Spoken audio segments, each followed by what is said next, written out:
This versus Brown. Thank you. You're welcome, Judge. Parties have been sworn in, Your Honor. You may be seated. Ms. Davis, according to the complaint that I've read, you and the defendant lived together for a period of time.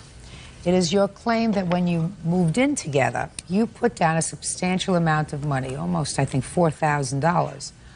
You call it a down payment on the house. You say that Mr. Brown subsequently kicked you out of the house and you want that money back. You also said that he's used a video card where you rent videos from a store without your permission. It belonged to you. He didn't return the videos, and you now have a very extensive bill from that store. Mr. Brown says you never gave him a dime, and he's got a counterclaim for bills that he claims you owe him, and he says you've been bothering him that he doesn't like, so he wants you to pay for his trouble. Right. Yes, ma'am. Okay. All right, Ms. Davis, when did you move in with the defendant? Your Honor, I would like to tell you how my ex-boyfriend did me wrong. He moved in with me in November of 2000. So listen to my question. When did you move in together in a place where you claim you put money down? In June of 2001. That's Shh. Now listen, I'm going to get to you. So don't interrupt her. We do things in a very orderly way here. It's the only way that I can function. Otherwise, I become frustrated. And Bird doesn't like it when I get frustrated. When did you move in together? June of 2001? Very good. And was this a house or an apartment? It was a mobile home. Was it a rental? No, ma'am. He bought it? Process of buying, yes, ma'am. And you say you gave him how much money? It was $4,366. And where did you get that money from? I traded my mobile home in on the one that he purchased. Okay, do you have any evidence of that transaction?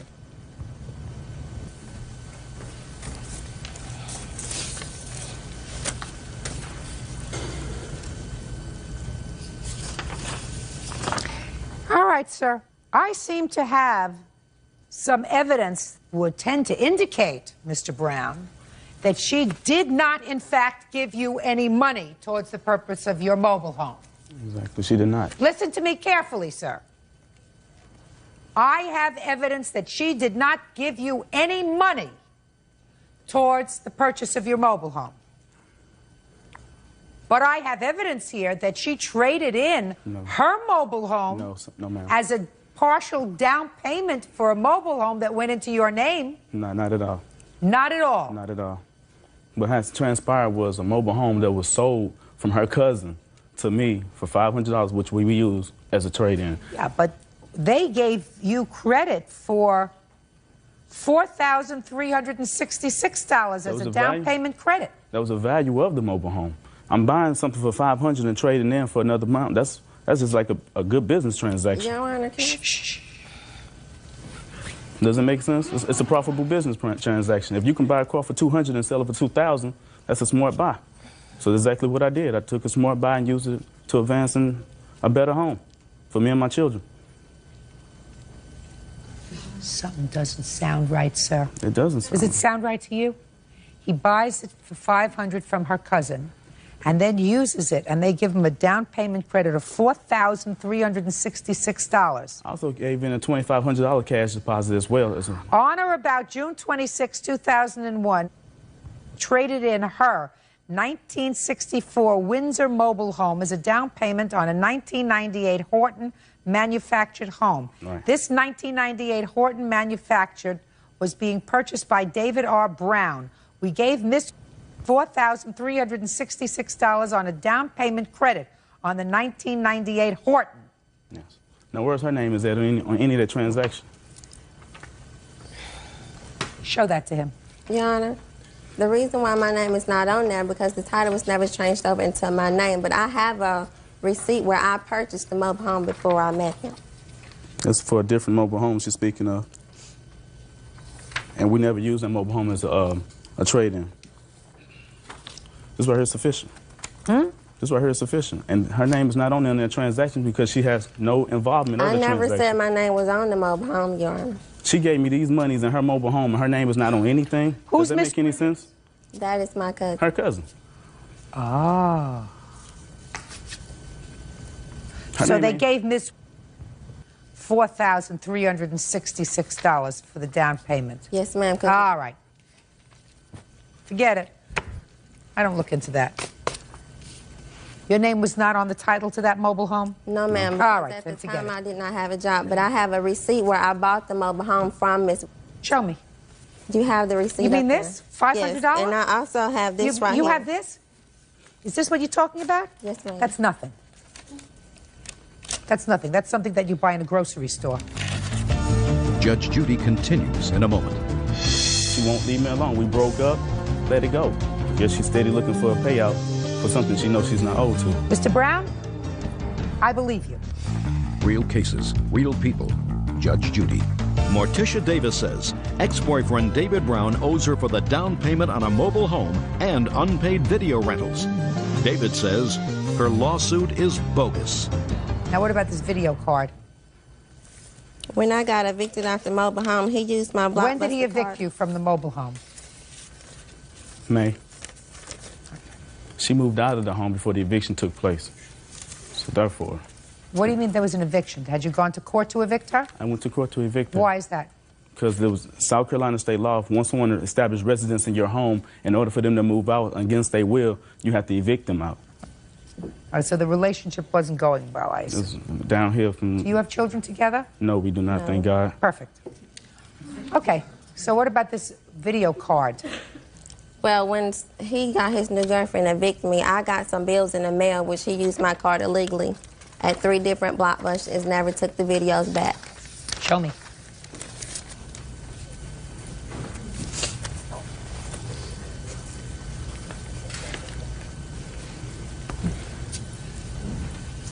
You were evicted in May, is that right? Yes. Well, this is March of 2002. Thank you. This is March of 2002. That's when he used This the is card, March Your of Honor. 2002. And we both This reside... is, shh. This is March of 2002, and this is March of 2002. So After I got evicted, that's when I got the bills in the mail, which he had used them. No. Well, listen to me. Miss Davis, Yes. how do what? You lived together in March of 2002. You were He sharing was a not home. there in March, Quiet. Your Honor. He was not there. He lived with his new girlfriend until I got evicted. Lies. He was Listen not to there. me. Lie. You kind of, She's lying, Your Honor. I don't want to say it again. It doesn't appear as if you're doing badly in this lawsuit so far. Do you understand? Yes, ma'am. But what can happen is you can lose if you open your mouth again. Clear?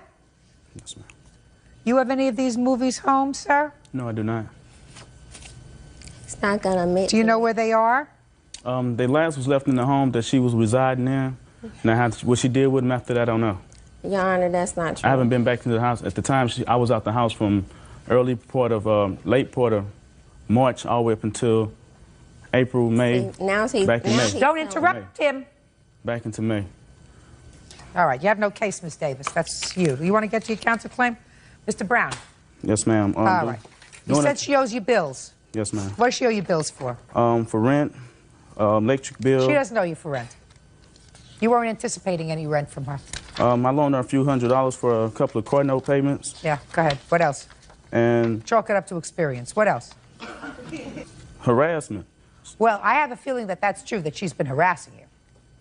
And she just don't. I have a feeling that that's probably true. So you want to tell me about the harassment? I mean, she caused problems with me at work. She caused problems with me and my children. I'm a single parent of 2 children. Today is my son's birthday. I should be home with him instead of her in this courtroom. But Ms. Davis, again, want to file a lawsuit that she have no bearing to hold on. So therefore, it's just constantly, she won't leave me alone. We broke up, let it go. But yes, she's steady looking for a payout for something she knows she's not owed to. I believe you. I believe that she has made it her mission at this portion in her life to make your life miserable. That's what I believe. Put your hand down. Judge Why can't you just say it didn't work out, period, end of discussion? While you were living together for that year, where were you working? Interim health care. Okay. And I took care of 4 kids. What did you do with your money? I paid bills. What bills? I have light bills, water bills, phone bills. He paid the rent. Yes, that's all he paid was the rent and the land payment. What about the food? I got that. No, Really? I was on food stamps, Your Honor. was not. She was not. And as far as the electric bills and bills, those are bills that are in my name. And then she couldn't pay those bills. That's why I'm here now about the electric bill and bills that she has now. Your Honor, I have these bills. Yes, they was in his name, but I paid them. Show me. After the fact that I left the house and I had these utilities cut off because she refused to pay them. You mean after you left in March? After I left in March. She was running them up in my name. Therefore, I had these bills. Your Honor, that's not true. Yeah, this is April. I want to see anything before that, madam, before you were in the house by yourself. You have proof that you paid any bills? I paid all the bills, Your Honor. Listen to what I'm saying. No, Your to Honor, you. that is all I have. Right. That I can understand. And Mr. Brown had those bills in his name because he moved up there before I did. That's why they was in his name. Full attention to me. Yes, Your Honor. Did you have a checking account? Yes, ma'am, I do. So all you have to do was to bring to court today, since you knew that he was counterclaiming for bills. Your Honor, I didn't know. Proof? What do you mean you didn't know? I didn't know he was countersuing me. Really? When did you file your counterclaim, sir? Monday. When did you serve her? He haven't. Oh, then it's dismissed. Your counterclaim's dismissed. But not only is your counterclaim dismissed, Mr. Brown, but so is your lawsuit. And I'm going to make this suggestion to you. Sometimes things don't work out. How old are you? I'm 24. You have children? I have 2. I'm a single parent. Put a period, this is over, and devote all of your energies to working and your 2 children. Leave him alone. He doesn't owe you any money. Goodbye. I don't harass him, Your Honor. Parties are excused. You may step out. He jumped on me twice, and the mobile home was mine, which I didn't have the title with me. Many a times she had me arrested for domestic criminal violence, something that I didn't do. He's not going to do anything without being in the courtroom because he thinks he can get away with a lot of stuff. She came in here, Judge Judy seen between the lies and what she was trying to tell, didn't get nothing. Justice was served for the first time. And now the next case. All parties in the matter of Robinson versus Bradford. Step forward, please. Psychotherapist Cliff Robinson is suing his former friend, lab technician Angela Bradford, for the cost to repair his car window. Angela is countersuing also for the cost of a car window. Mr. Robinson, it is your claim that the defendant's son broke a window in your car, that the defendant, who was a friend of yours, agreed to fix it and did not pay you the money that it cost you to fix this rear window. Was it a rear window of your car? Rear quarter panel, yes. Ms. Bradford says, I think she's saying that she had initially agreed to pay for the window. Is that right? That is correct. But later, your son broke one of her windows in her car, and you should pay for that window. Is that your defense? It is. So let's make this as simple as we can, because Bird knows that I like to keep things simple. How much was the window in your car, Mr. Robinson? The window itself, Your Honor, came to $972.29. Let me see. I have pictures and the estimate. Well, I'm just curious because in here you say that my window cost $800 to replace, sir. That's with the labor and what it costs to. What did it cost you? $972, whatever the difference was. How did you pay for this? Cash. No. Not even sure about this bill. What kind of window was this? It's a rear quarter panel window in the Eddie Bauer Expedition. Oh, so it's a big window. It's a big window. Okay. Now, the only question that I have is whether or not you are in any way responsible for damage that she alleges your son did to her window. So, Ms. Bradford, I read your answer and I read your cross-complaint. And it appeared to me that you two were friends. Correct. How many children do you have? I have 4. And there came a time when, after this incident involving his car, he brought his kids over to your house to play. Correct. And asked you if you would watch his kids for a while. For 15 minutes, which turned into an hour and a half. Whatever. You agreed to take care of his children. And it was while you were in charge of his children that your car window was broken. Correct. Should have taken care of him better. Do you understand? I hear exactly what you're saying, Okay. Renee. Because it was your job to supervise the children, because you had assumed that responsibility when he left his kids there. Therefore, if something happened to your car as a result of a ball being thrown, that's your problem, not his. It's a lot of money. Do you have any insurance, sir? Yes, I do, Your Honor. Well, what's your deductible? $1,000. Do you have any proof that you have a $1,000 deductible? I didn't bring any insurance with the information. Why is that? I didn't think it was relevant. Well, it is relevant, sir. It's relevant how much out-of-pocket you had. Are you telling me that you actually paid Collins Auto Glass $972 in That's cash? correct. Let's give them a call and find out. You know these people? No, I don't. They were just people you chose randomly? That's correct. Okay, good.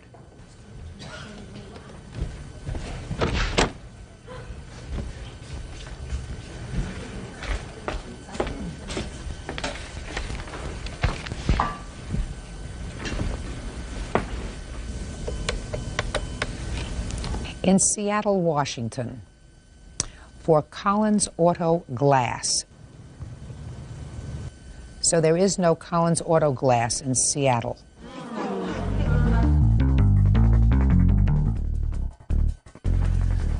Mr. Robinson, sir, is this Collins Auto Glass in Seattle? Yes, it is. Well, they don't have a listing for him in Seattle, sir. Well, I know in... They don't have a listing for him in Seattle, Washington. There is a phone number on here, sir. 206 number? There is a phone number here. It's your phone number. The only phone number that appears on this is your phone number. Yeah, my information is on there, and then in the... I don't know. Show it to him.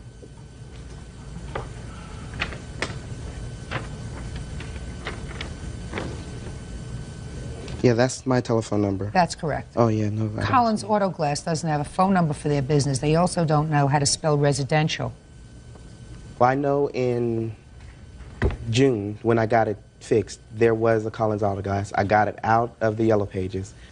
Well, it must have been their last job, Mr. Robinson, because they closed down. They're not there anymore. Sort of interesting. But I'm holding you to what your complaint says, or your sworn complaint says it was $800 to replace. Judgment for the plaintiff in the amount of $800. On your counterclaim, Ms. Bradford, I've already explained to you the children were under your supervision when your car window got broken, so if you weren't supervising them adequately, I can't fault him for that. That's all. Parties are excused. You may step out. Did folks have a seat? Mr. Simons, a relatively simple case. You want the engagement ring back. Is that right? Yes, please. And Ms. Ream, I've read your answer, and it's sort of like one from column A, one from column B. You have the following defenses, according to what I read. Number one, it wasn't an engagement ring because you never said yes. Yes. If you don't buy that, it was an engagement ring, but he told you you should keep it even if you didn't get married, correct? Yes. And number three, in case you don't buy those two, it was an engagement ring, there was no deal for me to keep it, I would have given it back, but it got stolen. Yes, ma'am. So you don't have it anymore. No, ma'am. Is that right? When did you give her the ring? I think it was May of 2001. And how long had you known her? I met her in November. I knew her approximately 6 months and gave her the ring. Okay, what kind of a ring was it? It was an engagement ring. Can I see the receipt for it? I have the receipt. Plus, Your Honor, at the time, I had just moved, and I didn't have the receipt for the second half of the ring, but I've found that, and I've got that. So here are those two receipts. What do you mean the second half of the ring? You know, the band that goes, connects as one. Oh, you mean the wedding bands? Yeah, yes. Yes, ma'am, yes. And that's the other half that I still have, which does mean no good. Okay, where is this? Did you give her both of these rings? No. You have one? I have one, yes. Okay, so it's $969.75. Yes, Judge, yes. Okay. So you gave it to her in May, and you broke up when? Around July, things started falling apart. July of? 2001. 2001. When did you ask for the ring back? Around August, I believe, the end of July. What'd she tell you? She agreed. We both agreed that it wasn't going to work out, and I went to pick up the ring. She had told me that she let some carpet cleaning people into her house, and she was afraid to be alone with these men. So she left. And when I got there, she went to get the ring. It was gone. It's funny because there was lots of jewelry, diamonds, everything, but they only took mine, my little ring. And I couldn't understand that. That didn't make sense to me. Okay. Just a second. So you broke up in July, and it was a month later that you went over to get the ring. Correct. But you had asked for it when? Probably the end of July. Okay, and she said come over in August. Yes. Well, she kept saying it might work. I hope it works. It might work. It may not work. So we tried, and it wasn't going anywhere. Okay. Now I'll hear you. Like it said, I lost my husband prior to that, and I was very vulnerable. And I'm not interested in that. Okay, I mean, not that I'm insensitive, okay, madam. It has okay. nothing to do with the ring. But, okay, well, we started dating, and I told him I wasn't ready to get married. And he got pushy about the ring. And then he asked me to marry him in May, and I told him I wasn't ready. And then he said, keep it as a gift. And think about it. All right, let's just say nothing. Say nothing. I don't believe that. Go to the next defense. Okay, I put it into my jewelry box for safekeeping, and so then, like he said, I had the cleaners come. I had to go pick up my daughter from school. Should have only taken 15 to 20 minutes, and so I went to pick her up, came back, and there was some coins and a little bit of jewelry missing, and the ring, and he made me call the police, and we made a police report.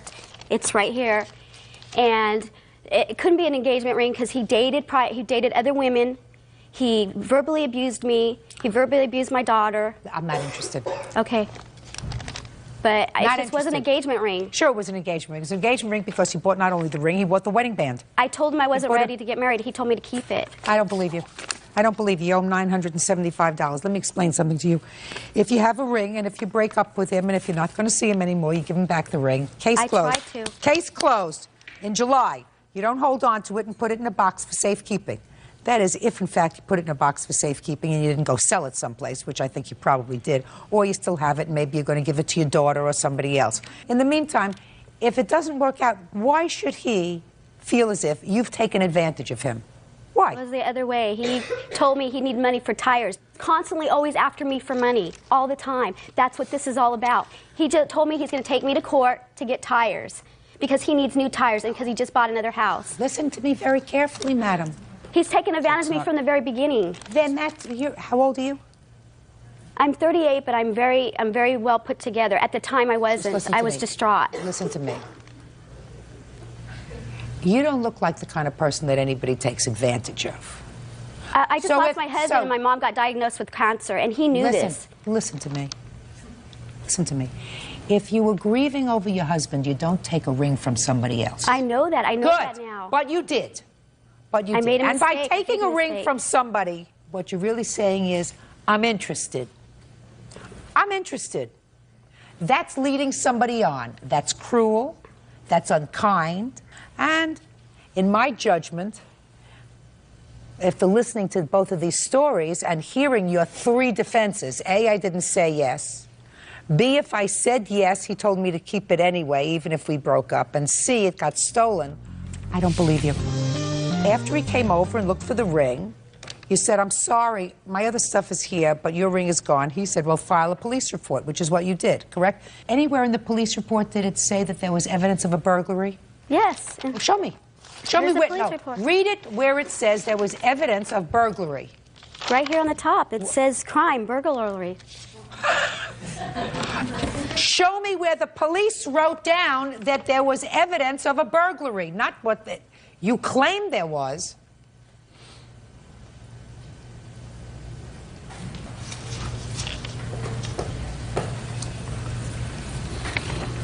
It doesn't say burglary, Right. but it says she opened the top drawer and discovered her ring missing. Right, that's what you said. That's not what the... That's what he said. No, he also did this police report with me. Miss Reed, I mean, are you just thick? He comes over to get his ring. You go in with him to your drawer. You open the drawer with him. You say, oh, your ring must have been taken, along with some other coins that I might have there. That's too bad. Then you go and file a police report because he says, according to you, that you should go and file a police report, which is what you did. That doesn't mean the police found any evidence of a burglary because there was no burglary. You have insurance, by the way? Whatever. You have insurance on your other jewelry? No, I don't. Okay. Judgment for the plaintiff in the amount of the ring, which was $969.75. Ms. Ream, I don't believe you. Goodbye. You don't have Thank you, Your Honor. Parties are excused. You may step out. He was always telling me to buy him things and stuff like that and saying, well, you got money, you got money. I own 2 homes, and she told me to sell my homes and give her all my money. He sues everybody. This is not his first time he sued somebody. He's sue happy. She used to call me on the phone and threaten me and tell me if I go to court, I'll be sorry. He's a liar, and he took advantage, and he knows it. And now the next case. All parties in the matter of Smith versus Henderson. Step forward, please. Maintenance man Joe Smith is suing his former live-in lover, paratransit driver Lisa Henderson, for the return of property. Lisa is countersuing for damages to her home and mental anguish. According to your complaint, you folks lived together for about 4 years. And at some point, Mr. Smith, you were arrested on a domestic violence charge. Either domestic violence or violating a protective order that Ms. Henderson had obtained. It is your claim that while you were incarcerated, she took your property and she won't give it back to you. You did get some of your property, but she still has a whole bunch of your stuff. Correct. That's what your lawsuit is about. Ms. Henderson says that you got everything that you're entitled to. What you didn't take yourself, an uncle of yours came and picked up. And she is counterclaiming for some damage that you did to her door when you were violating this protective order. So that's what we have. When were you arrested, Mr. Smith, for the first time on this charge of domestic violence? That was like almost 4 years ago. I don't remember the exact date. That's not the time that she took your property. Yes, that's the previous time. It happened twice. How many times have you been arrested altogether for domestic violence? Once. No, it had to be more than once. You said once 4 years ago, once more recently. No, this was for violating a restraining order for just going to the residence. There wasn't any violence involved. Is that right?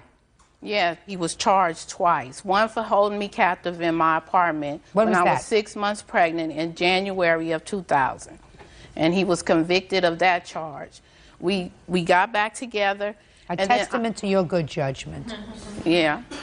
October 17th of last year, I had a restraining order issued to him 2 hours and 15 minutes later after he was served. He kicked in the front door. Now, why was another protective order issued in October of 2002? Because we were not getting along in the household. I asked Mr. Smith to leave my house. He was... How long had he been living there? For like 4 months. And we were not getting along. So he's living there for 4 months. You weren't getting along. But no violence. No. The police had to come out one incident in September where he threatened to put a hit out on me. Before that, he said he doesn't like my son and he never will. So I said, you need to get your belongings and get up out of my house. If you don't like my son, you don't care for me. What happened in October? I asked him to give him a certain amount of time to get his personal belongings and give him enough time to move out. Did she do that? No. No, Shh, just a second, don't interrupt. She didn't say to you have a week or 2 days or 48 she said, hours? Get out right now. Judge Judy continues in a moment. We split everything in the household. So he paid his way. So he wasn't just coming to visit on weekends, right? Right. Well, that's not what you say in here. Real cases, real people. Judge Judy. Joe Smith says ex-girlfriend Lisa Henderson won't return his property. Lisa says Joe threatened to put a hit out on her. What did you do when she told you to get out? I told her I couldn't because I had just paid my rent, PG&E, and cable, and I have the receipts for that. So you were paying the bills? Yes. Some of the bills at least there. So you said, I'm not leaving because I'm paid up through November 1st. Actually, I told her I couldn't afford it because I just put my money into the household. Okay. But you told me you... Shh, don't speak to him. Speak to me. So that was the conversation. He said, I'm not leaving right now. And what did you say to him? I told him he needs to be out of my house within that Friday. He sits around bragging that he got so many women to take care of him. So I said, call one of them up, tell them to back their car up in here and get your things up out of my house. And he said what? He said, I'm not going nowhere. I'm a legal resident. I'm not going nowhere. You have to get me out legally. Okay. So the next day, I went and filed for a restraining order. Well, Ms. Henderson, that's a violation of really what the restraining order is supposed to be about, madam.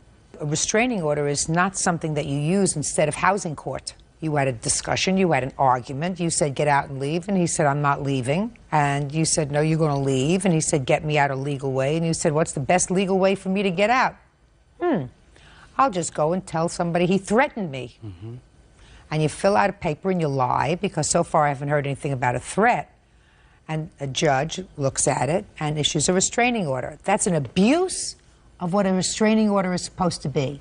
I'm here to tell you that. You can't use it in place of housing court that may take a little more time. So I'm sure you knew housing court would take a little more time, so you say the restraining order, that takes a flash, and he's out. So then he's annoyed, because you get this restraining order and you lied to the judge when you got it. No. Yeah, sure you did. You had to have written something down that wasn't true. When he threatened to put a hit out on me. That was before. I had the police come out for a report. That was before. You were not annoyed about that. You were annoyed because he was bragging about other women and your son, and you wanted him out of the house. Come on, Miss Henderson. So you got the restraining order, and then what did you do? I had Mr. Smith served. And then what happened? And 2 hours and 15 minutes later, he came to the house and kicked the door in and threw the restraining order back in the house. You have a copy of the papers that you used to get the restraining order?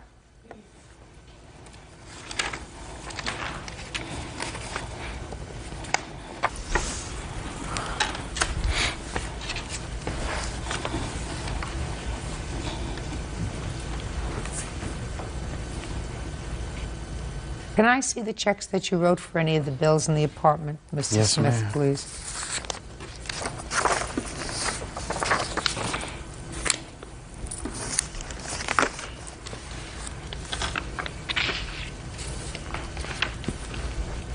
How much money did he give you towards rent every month? $100, sometime $97. Did you pay the cable bill? Sometime Well, he I paid in September, he paid in August, he paid in May. We split everything in the household. So he paid his way. So he wasn't just coming to visit on weekends, right? Right. Well, that's not what you say in here, in your statement to the police. Sometimes I will allow him to stay a weekend or a few days because we were getting along, but then he won't leave. Well, that's not true. Right, Mr. Smith got evicted and asked me to come help him when he got evicted out of his place in Cutting. Our agreement was he was supposed to stay so long to save up enough money so he can get his own place. Well, that's not months and months where he's paying half the rent, paying half the bills, cutting everything in half. So he is a tenant there. Right. Okay. All right, Mr. Smith. Yes. I want you to tell me, sir, what items do you claim that Miss Henderson has that belong to you? Everything on my list that I have here. Well, let me take a look at the list. Okay. It's quite a bit. You might want to take a recess.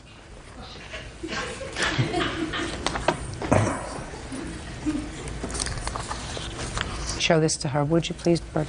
No, I have my list, Your Honor. And this is the list that we had in November 22nd when he was incarcerated, and he gave it to me. Who wrote that list? He did. Oh, then let me see that and list. And he got a different total from what he has on there. Oh, fine. Then let me take a look. And the check, and what you've crossed out is? The things that I gave to Larry in November. So you still have the other things? Because those are the things that he gave to me by him bringing it into the household, which is a gift to me. No, it's not a gift. None of these things are gifts. I want you to listen to me. None of these things are gifts. Everything on this list that he prepared, so I won't look at this list. This is the list he prepared. You make sure are boxed up because he's going to send somebody to get them. Do you understand? Yes. No fooling around. Listen to me. If you're frightened enough of somebody to seek the court's assistance in getting a restraining order against them, you want everything that you have that might cause them irritation out of the house. You didn't have these things before he moved back. Now you're going to give them back to him, and the only contact you're going to have with him is over visitation or contact with a child that you share in common. So stop acting stupid. Judge Judy will continue in a moment. Now let's talk about him busting down your door. He knocked down the door, Miss Henderson. Was that after you had him served with the protective order in October? Yes. Then he, I don't think that was the right thing to do, to knock down the door. It also wasn't the right thing to do to file a false police report which you did. So you do not get your door fixed as a lesson not to abuse the court system. That's it. Good. 346 on the calendar in the matter of Miller versus Hastings, Washington. Parties have been sworn in, Judge. You may be seated. Folks, have seats, please. Who are you? Brenda Hastings. I'm Michelle's mother. How old is Michelle? 17. Okay. Miss Miller, Michelle is your son's girlfriend. Yes, ma'am. This is your son. Yes, ma'am.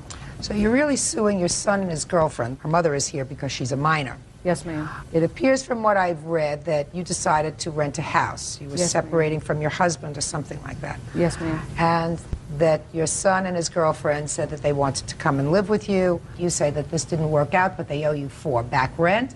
They owe you for money that they put on your credit card. They have a counterclaim. And their counterclaim involves both of their cars, which they say that you took, you hid, and caused damage to. No, ma'am. So that's what the case is about. Very complicated. When did you decide to rent this house? About the second week of September. And what was the rent on the house? $575 a month. And what was your arrangement with your son and his girlfriend? I had planned on moving. My husband and I were just going to separate for a little while to work out some differences. There was a duplex that I had been waiting on that was around the corner from the house. My 15-year-old son had told Charlie here that we were moving, and Charlie indicated to him that he needed a place to go. He was tired of the stuff at Brenda's house. I had talked to Charlie. He had been living with you? Is that right? How old are you? 19. I had talked to Charlie and told him that was fine. There was no mention of Michelle at the time. That came up later with Charlie saying that she don't really act like she acts, but she'll act better when she's not around her mother. I thought about it for a while, and I said, well, we'll give it a try. And this is a lot of information that I really don't need. Okay. Well, I went up and asked the landlord, and the landlord said they were renting it. Oh, okay, fine. So you decided to rent it, and you decided to let the two of them move in with you. Right. And what was the financial arrangement with them? We would go on the rent 3 ways. Did you discuss that with her mother? No, ma'am. And you knew she was 17? Her mother had put her out. They wanted both. They had asked several times for both of these to put them out. And my young son here, Derek, Miss Miller, can tell you. That's not my question. My question was, you knew that Michelle was 17. Yes, I did. Okay. Michelle cannot enter into a contract with you because she's a minor. So if you did not have an agreement with her mother to pay a third of the rent, you cannot sue Michelle for a third of any rent that you believe she owes you. Do you understand? Yes, ma'am. Okay, so let's do away with that. So let's deal with your son. Did your son give you any money towards the rent? No, ma'am. He gave me $150 to help put on deposits on the utilities. So he gave you $150? Yes, ma'am. How long did they live in the house? 6 weeks. 3 weeks. 6 weeks. And when did you move out of the house? The 28th. Of September? Yes, ma'am. Charlie did not move out of that house until the 10th of October. I moved out the 28th. You stayed there. You were on the run from the police. Shh, just a second. Miss Miller. Yes, ma'am. What rent do you believe your son owes you?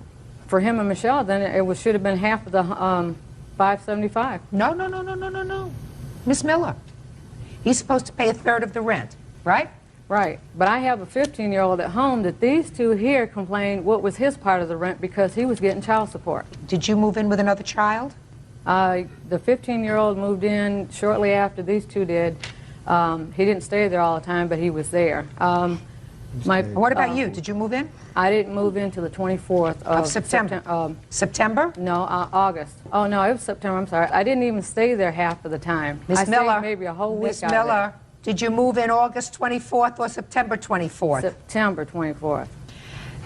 Okay. Well, let's go to the credit cards that you say that they used. How did they come to have possession of your credit cards? They didn't have possessions. We had an agreement. I have a letter from the landlord because Mrs. Hastings was putting them out. We had an agreement to try to get the house livable for them to live in so they had a roof over their heads. And you're talking about credit cards, Miss Miller. Let me hear about the credit cards money. I put my credit cards, to get the house in order for them to live in, they had to have floors, it had to have cabinets, it had to have everything. The house was gutted out. It had to have everything. So is that what was put on your credit card? Yes. So why do you think they should pay for that? because we're in agreement. If Mrs. Hastings put them out. Negative. Stop saying Mrs. Hastings put them out. It doesn't make any difference whether she put them out or not. Now, am I correct? It does that make a difference. No, Yes, it doesn't make a difference legally. Her mother put them out. He didn't have a place to go. She He didn't cannot put go us to out. my house that I own. My husband will not let him stay there. He's already ripped us off. He's breaking into the house. He's broken into the garage. He's not allowed on the property. Okay? Miss Miller. I did what I could to get him a roof over his head. Miss and I Miller, got you're his repaid. mother. Listen to me. You're his mother. Excuse me, ma'am. But this boy, I've got papers. This boy has been in and out of jail, detentions. He was stolen from me when he was That don't have 14 nothing to months do with old. I've got legal documents, Charlie, to prove it all. Miss Miller. He's on drugs. I've tried for years to get him help, okay? Miss Miller, listen to me. I understand that you have a frustration with him. If you And helped him out as much as I have in a lifetime, you would too. Miss Miller, listen to me. If Miss Hastings allowed your son to come and live in her house with her 17-year-old daughter, then she's got rocks in her head and probably decided she had had enough. Bottom line, that's your son. It's not her son.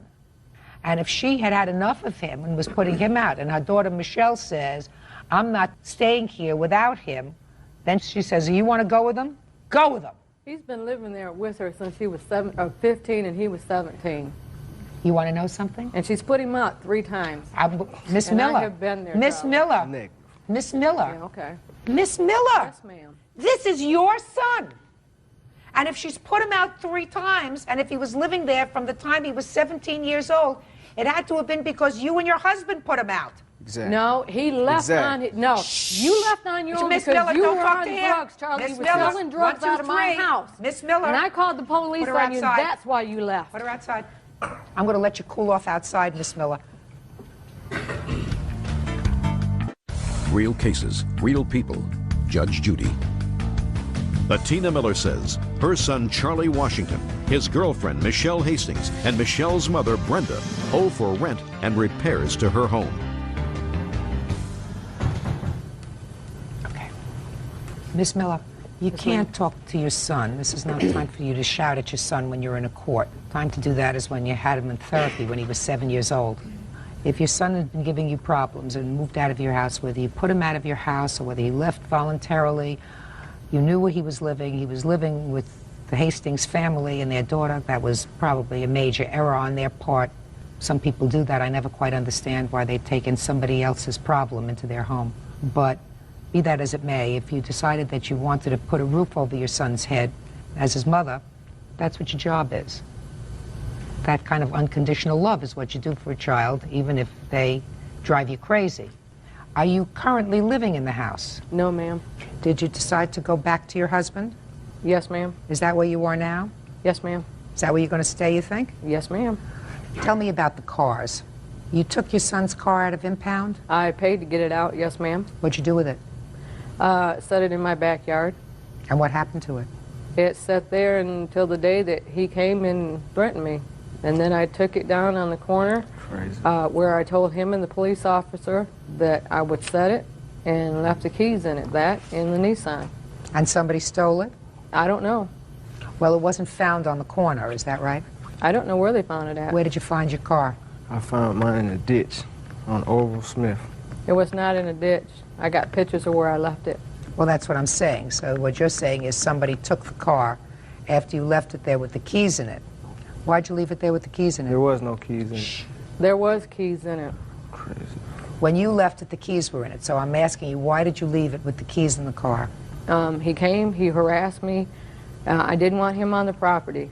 And for him to come get the keys, then he would have to come on the property. And I talked to him in the back of the police car and told him. What were the police doing there? I called him because he threatened me. When did he threaten you? When he came to the house. Was this after he had moved out of the rental house? No, he was in jail. He had just gotten out October 31st, and I didn't know he was out of jail. What was he in jail for? Theft of property from an auto and breaking and entering of an auto. What were you in jail for? Assault the third. He was also in jail for that. Assault the third. Who did you assault? My girlfriend. You ever arrested for breaking and entering? Yes, ma'am. When? In 97. What about auto theft? Yes, ma'am. So you got his car out of impound, you told the police he had threatened you, you were taking the car, you were parking it at the corner, you were leaving the keys in the car, and that's the last you know of the car. Yes, ma'am. And you found the car when you got out of jail, sir? I did. Where did you find it? It's on Orville Smith Road. She parked it in the edge of the woods. No, she doesn't park it anywhere. You found it there. You didn't see found it there. You found it there. I got out and I looked and I turned around and I went back to my house. And I brought him down there and he couldn't find no keys nowhere in the car. Well, maybe somebody who stole the car took the keys after they finished joyriding in the car. What about your car? Well, my mother and my father found it in a hayfield. What makes you think that Miss Miller took your car? Because she stole the keys out of my purse. I didn't have it in my possession. No, I did not steal the keys from her purse. This key goes to a car of Charlie's that he has in their yard. I don't know if it runs or not, but it was on this key ring with this key. And when I talked to Charlie on the phone after he had beat up Michelle, he told me one of them keys went to the car.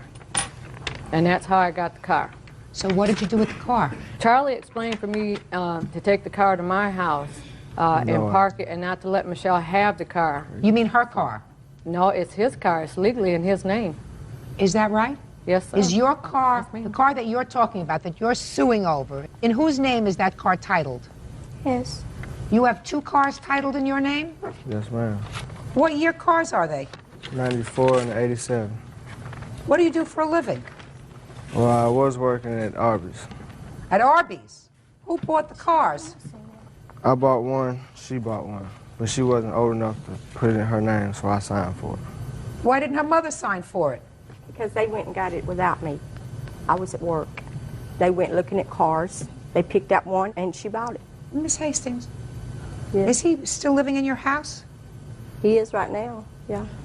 You had him arrested for beating up your daughter. You've thrown him out of your house at least 3 times. No.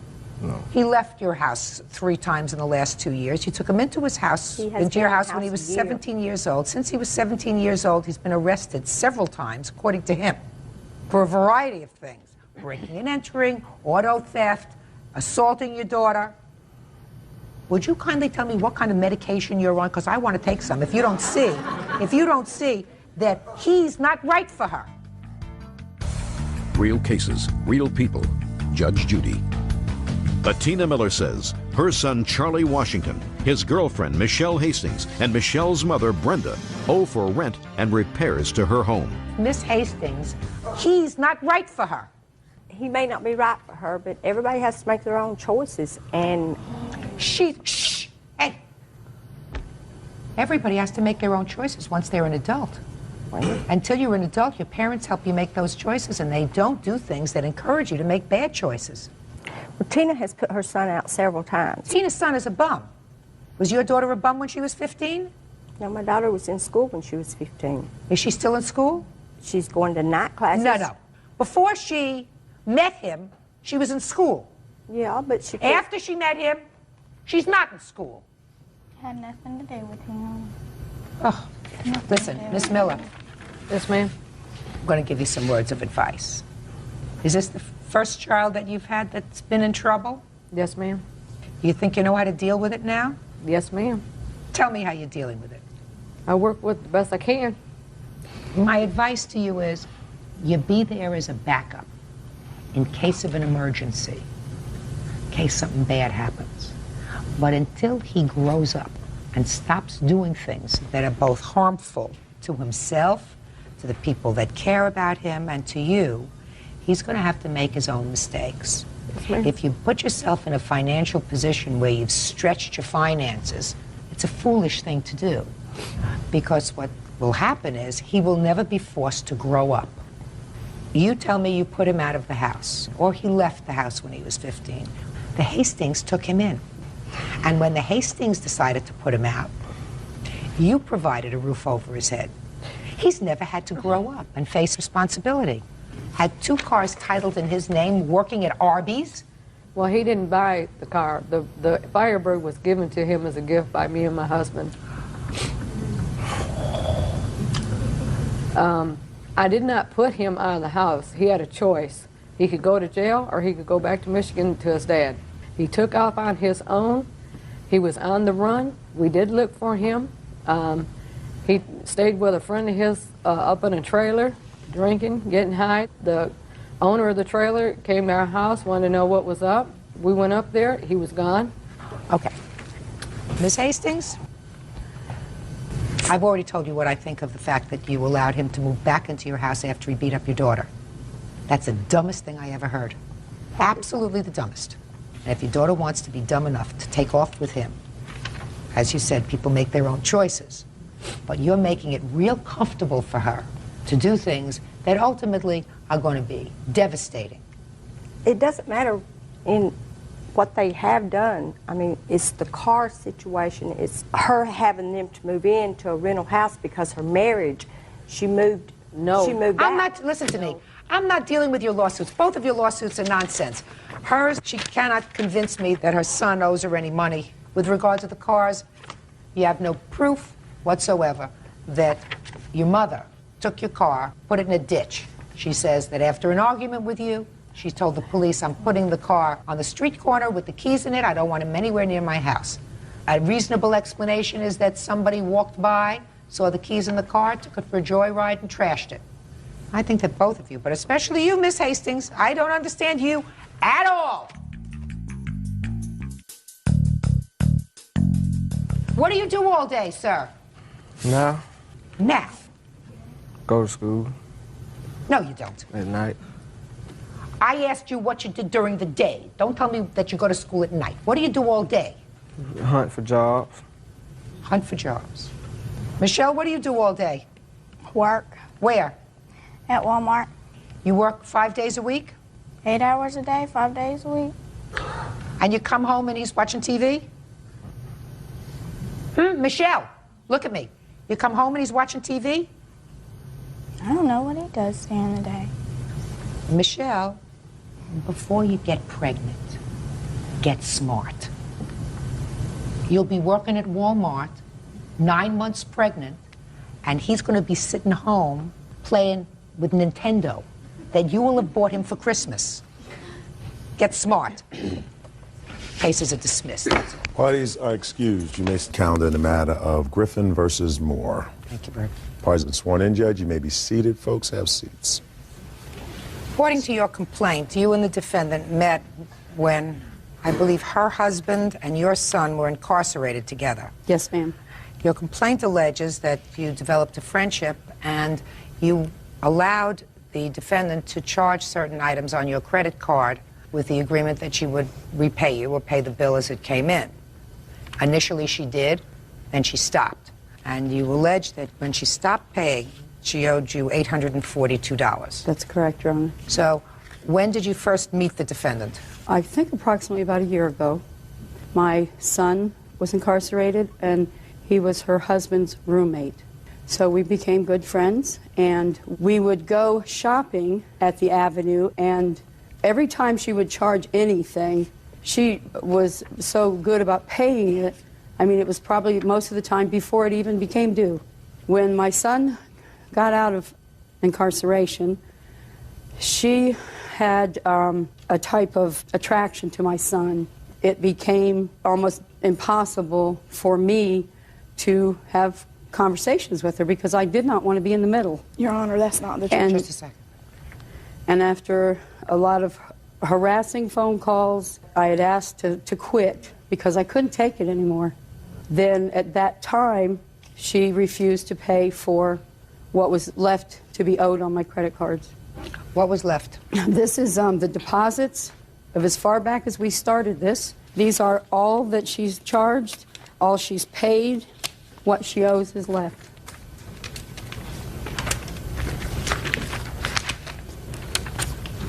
So she paid on time until October? Yes, ma'am, till the end of October. Okay, now I'll hear you. What she said is correct as far as our friendship. Her son was incarcerated with my husband. When things went bad was because her son had a drug problem. And I tried to help him. Your Honor, this is irrelevant. Just a second. Her son asked me for a ride to the interstate. I took him to my house instead of the interstate. Miss Griffin got to my house before we did. Basically, her son had took a video camera from her. She had searched her son's coat. She pulled out the camera. So then she left, and her son was still there with me. I then took her son to his girlfriend that lived in Charleston, and that's when his mother, she turned against me. She told me our friendship was over because I tried to help her son. What date was that? Ma'am, to be honest with you, I'm not sure. Okay. She says that you did not pay the October bill, which Ma'am, is $800. I have a check. Which is $800. Listen to me. Okay. Which is $846.05. Yes, ma'am, I understand the October that. bill. Okay, let me see. And I'm not denying that there were credit card charges. There were. I have a check from State Street Bank that was given, that it was a 401k check that I received from my employer. I have a copy of the front and back of that check that I gave her permission to go get out of my post office box and endorse and deposit into her account. She gave me $368 back. May I see it, please? And I have it where she endorsed my name and her name on the back. That's not my signature. Because at the time I was on a medical leave, she knew that my money was a little tight. I told her to take the check to pay for the bills because I never missed paying her. I'm just trying to find the date on this, when she endorsed it. It was on 1027 on my, it's on, I think, the second or third page of my bank account statements. And you'll see right next to it where I cashed a check for the exact amount and gave it to Miss Moore at my home right in front of my husband. There'll be a witness to that. Her husband has never been present. Just a second. We've made any Just a charges or any money exchange. Just a second. So what you're telling me, Miss Griffin, is that at the time your friendship was coming to an end, the defendant gave you a check, which you did in fact cash, in the amount of $1,012.99. Yes, ma'am. And you gave her the entire amount of money. Yes, ma'am. Doesn't make sense to me, Miss Griffin. That weekend, Miss Moore came to my house. Yeah. I gave her the full amount of cash, handed it to her. Right. She said she wanted to give me $300 because she had a rainbow rental or something that was pressing and had to be paid. And she said when she got her check on Tuesday... Let me see the rest of her papers, please. When she got the rest of her check on Tuesday, that she would take care of the rest of it. Your Honor, I could have... And the whole time Miss Moore was out on disability... Just a second. I could have cashed that check myself. I cashed her check because she did not have a bank account at that time. I took care of things for her. She had some drug problem, and she tried to commit suicide. Not interested in that. Well, Your I mean, Honor, I that was is there not true. taking I care just of her. police I reports. didn't want to turn my back on her. Your Honor, that is... Were there any witnesses present to the transfer of this $1,012 to Miss Moore My on the husband, 27th? Michael Griffin, was there. See here? Yes, Your ma'am. Honor, he was never present during any of these things. Just a second. It was just me and her. Go ahead. Mrs. Moore wanted to meet with my wife at our home because whoever she was seeing for therapeutic reasons told her to come to closure between Kevin and Nancy. And I was standing right there in my bedroom. She was sitting in the blue chair to the left of my bed when Nancy handed her $1,012 and change, and Rebecca handed her back $300 to deposit in Nancy's account. No, ma'am, that is not true. Mr. And- Griffin was never Now, present just a during second. any of these transactions. Just a second. I don't see whether she was given credit for the $300. On the first page, every deposit that she made to me is on the left. Every bill that I wrote to the Avenue or any of my other credit cards So is what you're telling to the right. Is what you're telling me that at the time she made these purchases in October, she still had an outstanding bill to you? Yes, ma'am. Your Honor, She made- also Mrs. Griffin shopped along with me, and she had stuff on that bill as well, where our stuff was added together and not separately. That's wrong, Your Honor. If you look at my receipts, I've been very careful, and she had one receipt, and I had one receipt. Always a big mistake. Your Honor, and You know, you understand this is always a big mistake to do. Yes, ma'am, I do. Okay. Miss Griffin, who it appears over an extended period of time, had been very good to you financially by allowing you to make these purchases when you didn't have the cash to do it. Yes, ma'am. But all of a sudden say that you have an outstanding bill to her of $846 when you didn't.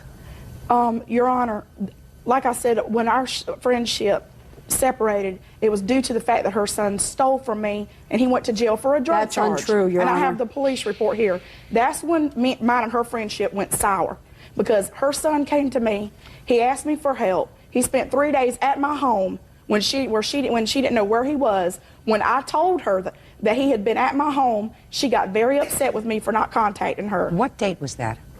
Oh, it was before Halloween. 11/3. So it was after this? No, this was the weekend prior to 11/3. Was it before or after the $1,000 check was cashed by the plaintiff? This was after. Is that right? Yes, ma'am. We were still very much a part of each other's lives at that time. She had continued to call. I said, please do not call me anymore. I got so upset that I wound up in the hospital on her last phone call. Okay. Your Honor, I believe you, sir.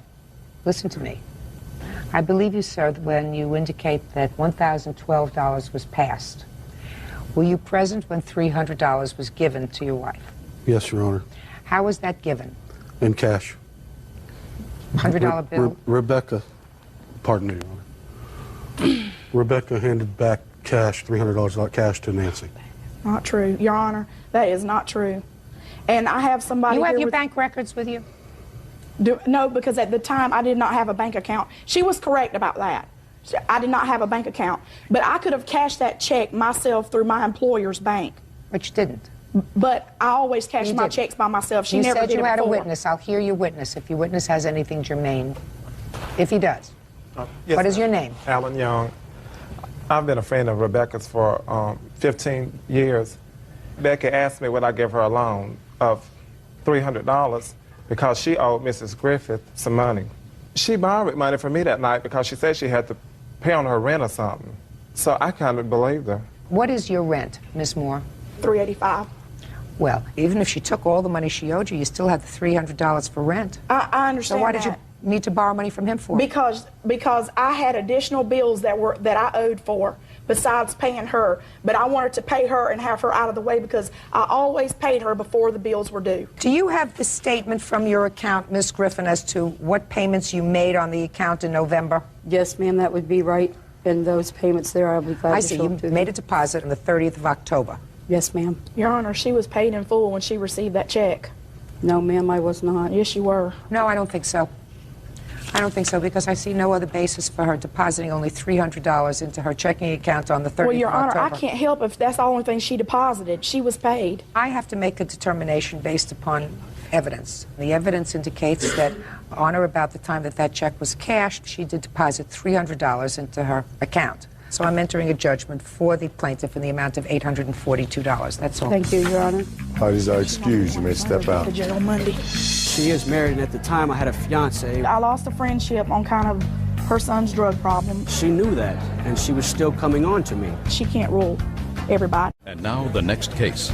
All parties on Gregorian versus Scaturio. Step forward, please. 23-year-old cashier Mariam Gregorian is suing former live-in boyfriend, 23-year-old salesman Scott Scaturio, for his share of a security deposit. Scott is countersuing for the cost to rent a U-Haul, storage costs, and harassment. Miss Gregorian, you and the defendant lived together. Were you boyfriend and girlfriend at the time? According to your complaint, you had an arrangement with the defendant that since he had no money, you would put down a security deposit on the apartment, and he was to reimburse you for half. For half, yes. And half of the security deposit was $600? Yes. And you also say that the time that you left the apartment, because he was threatening, you gave him an additional $200. For April's month's rent, yes. So he says that you actually owe him money because he was forced, as a result of your leaving, to hire a U-Hauler to take all of his furniture out. Is that right? Correct. And that was not the agreement, that you were going to reimburse her for half of the security deposit. Your agreement was she would pay for the security deposit, first, last, etc., and you would pay for the household furnishings and all of the household appliances. Correct. Right? Correct. When did you move in together? We moved in February 1st together. And when did you leave the apartment? April 2nd. And you had had an argument at that time? Yes, we did. Okay. So you were ready to call it quits, and you were ready to call it quits, I assume. Correct. Is that right? Correct. Now, you agree that she did put down this $1,200? The $1,200, correct. And to fulfill your part of the obligation, you purchased all of the furniture. Correct. And you purchased all of the appliances. Correct. In the U-Haul that you hired, did you put all the furniture? Yes. And did you put all the appliances that you purchased? Yes. Did she take any of the furniture? No. Did she take any of the appliances? No, ma'am. Well, so, then let's understand this. On the one side, she put down the $1,200. You purchased all the stuff, but you have all the stuff. Correct. Right? She's out the $1,200, including half that should be yours, right? No, because that wasn't the agreement. Well, the understanding was that if she put down, according to you, that if she put down the $1,200, your capital contribution to the apartment would be, I assume, purchasing furniture and appliances about the same amount of money, $1,200. Correct. Did you spend $1,200? About that, maybe a little more. But you have it. You didn't say to her, I'll give you half, right? Correct. Why not? Because the agreement was before we even took the apartment that if anything should happen to the relationship, that we would at least stay as roommates in the apartment. Nobody stays on as roommates. That's stupid. In any event, sir, I don't believe you had that conversation. So what I'm asking you is let's talk about money. Let's say you spent $1,200 on furniture, appliances. She spent $1,200, right? Each of you should be out $600. That's math. I'm not really good at math. But am I making myself clear to you, Bird? Very. Right. So you got $1,200 worth of furniture and appliances. That's on your side. But you kept it. Now, you want to give her $600, you want to give her half the furniture? I'm not going to give her half the furniture. So that's $600 for you. Now tell me about this $200. The $200 was April 2nd when I left. He told me I owe him April's rent. And I felt that I didn't need to because it was April 2nd. It wasn't a complete month yet. I didn't need to give him anything. But you did? But I did because at the time that he had a spare key to my car and he told me that he would hide my car if he needed to until I gave him the money. And I took the $200 and I basically threw it at him. So, cheap price, $200. You don't get that back. You get your $6 because I believe that that was your agreement. Now, you hired a U-Haul it. Why didn't you stay in the apartment? Because due to her leaving, I couldn't afford the apartment on my own. Well, just a minute. How much was the rent? $600 a month. And she had already given you $2 for April. She had not given me $2 for April. During the argument, she actually opened her closet, which she already had her stuff packed, and just left. She didn't give you an additional $200? No, I left the apartment before she even finished taking her stuff out. Really? Your Honor, that's not true because we were fighting and there was a person on the phone. He was speaking to his mother and a friend of his, telling them how I started out being a psychopath. He sat there and watched me leave and pack up. What date did you move out? I believe it was the first week in May. You stayed for the entire month of April. Yes. So you lived there. She didn't, right? Correct. So you pay for it. And then you had to move because of the rent. Where did you move to? I'm actually staying with my sister right now. Okay, you paying any rent there? No. Well, look at it this way. You spent $300 for a U-Haul? Approximately, yes. That would have been your share of the $300 worth of rent, right? Correct. And you couldn't afford the apartment anyway, right? So, and you got all that nice furniture. So what are you complaining about? Your Honor, can I say something? No, I want to ask him I want to find out what he's complaining about. Actually, what I'm complaining about is, Your Honor, she stated in the police report, actually, when she filed for court, that I threatened her life and I threatened to do her harm. I have mail here, which she had actually forwarded to my sister's address. If I was threatening her life, I don't understand why she would forward mail to my sister's address where she knows that I go, when I also have police reports stating that they heard messages of her threatening to kill me, etc., etc. Well, let me see the letter that you have, sir. I don't know exactly what you're talking about, but let me take a look at it.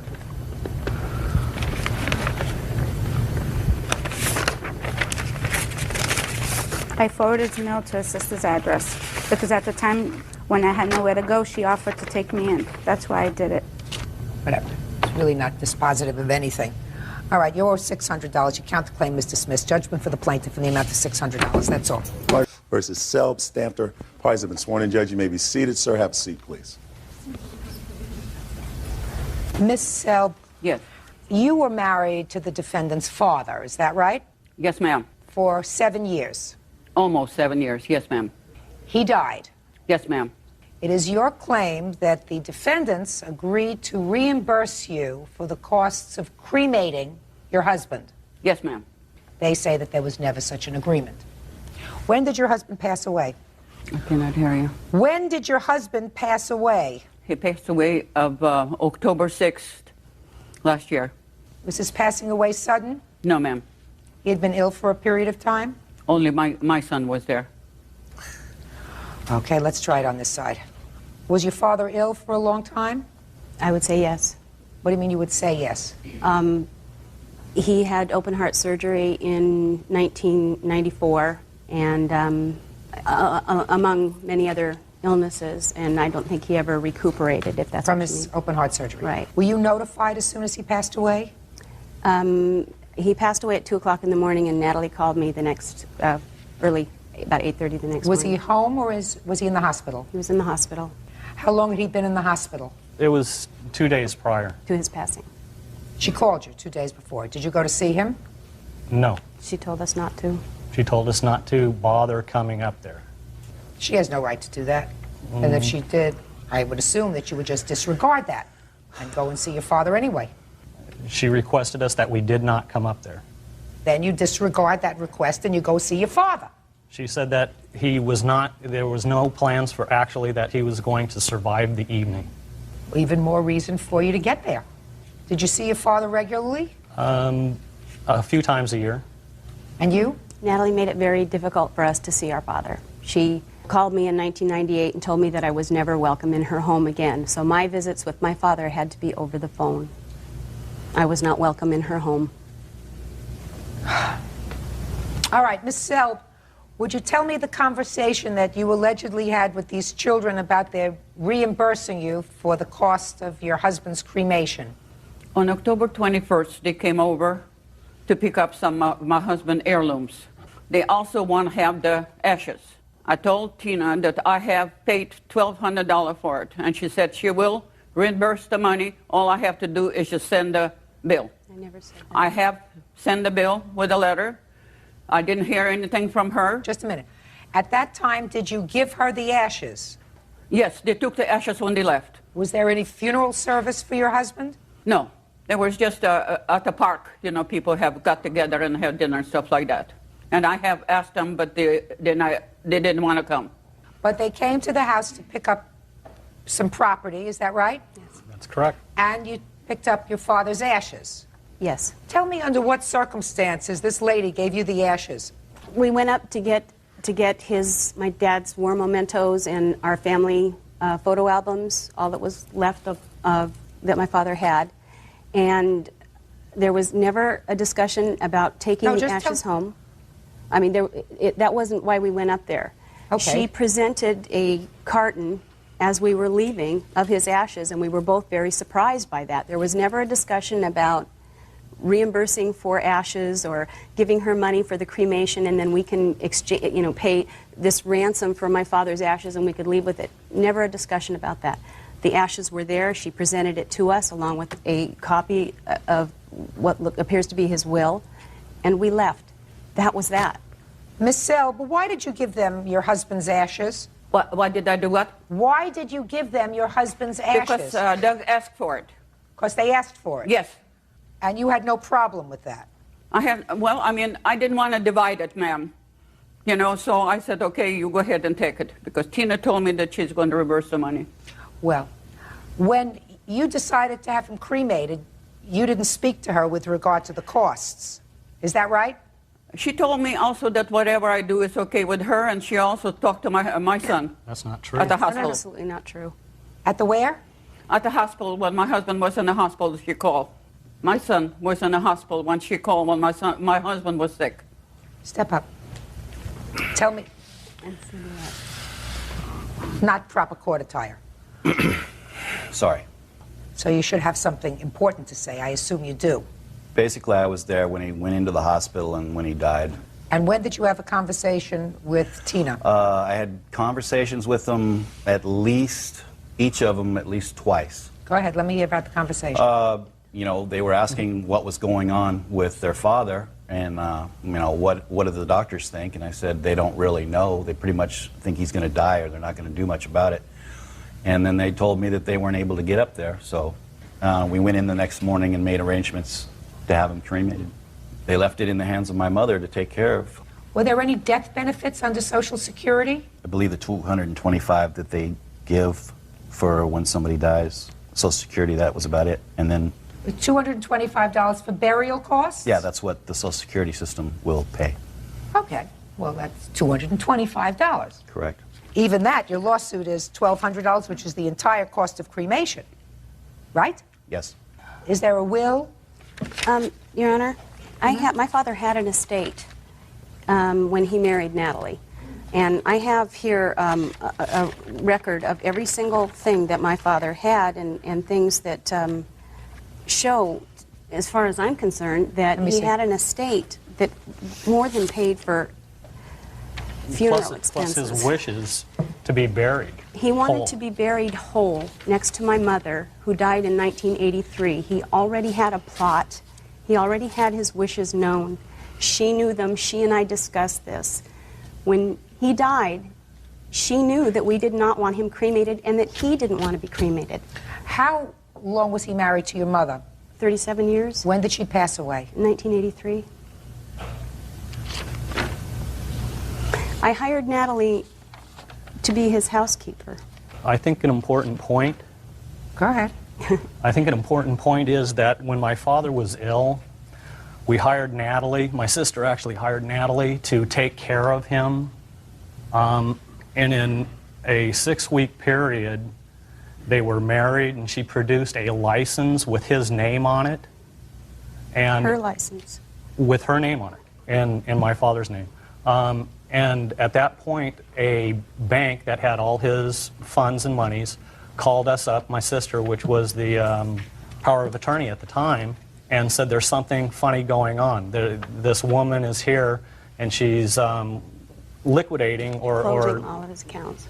Closing all of his accounts, getting all the funds out of his accounts. At that point, we contacted my father, and that's when he said, well, we just happened to get married. Okay. Miss Sell, after you married Mr. Sell, Yes. were you working anyplace else? Before I started working for him? For the last 7 years, since you were married to their father, you didn't work at all outside the home? That was a full-time job with Mr. Selb. Fine. So you didn't work at all outside the home? No, ma'am. Is that right? How were you supported? We lived on his retirement and my Social Security. How much was your Social Security? My Social Security, $472. And how much was his pension? His pension was $1,200, something like that. And how much was his Social Security? 5 something. So you had Social Security of $400, and he had about $1,700 a month. Is that right? Right, ma'am. Okay. And he had savings as well. Is that right? Yes. Of course. Where are his savings? The savings? Yeah.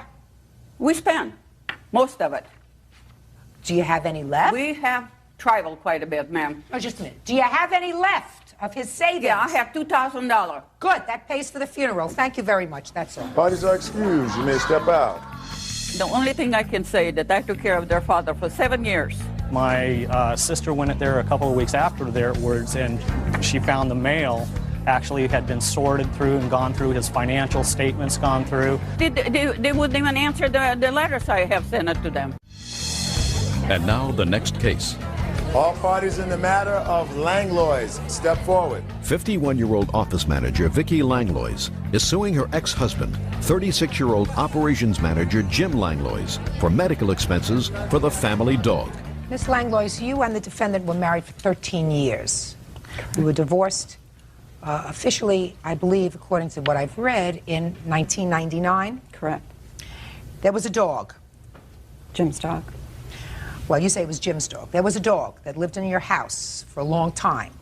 The dog remained in your home. The dog became ill. You took the dog to the vet. Correct. There was substantial expenses for the dog in the amount of $1,817. The dog was ultimately put to sleep. Yes. And you want the defendant to pay those veterinarian bills. Correct.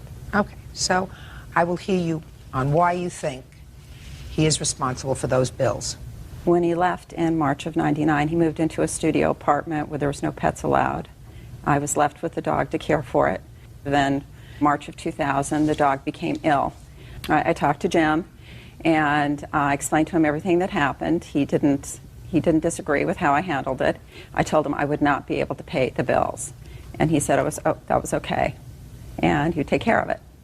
So I had brought the dog home with the understanding that I would have to give the dog intravenous feedings twice a day, which I did until April 25th, when he suddenly turned worse.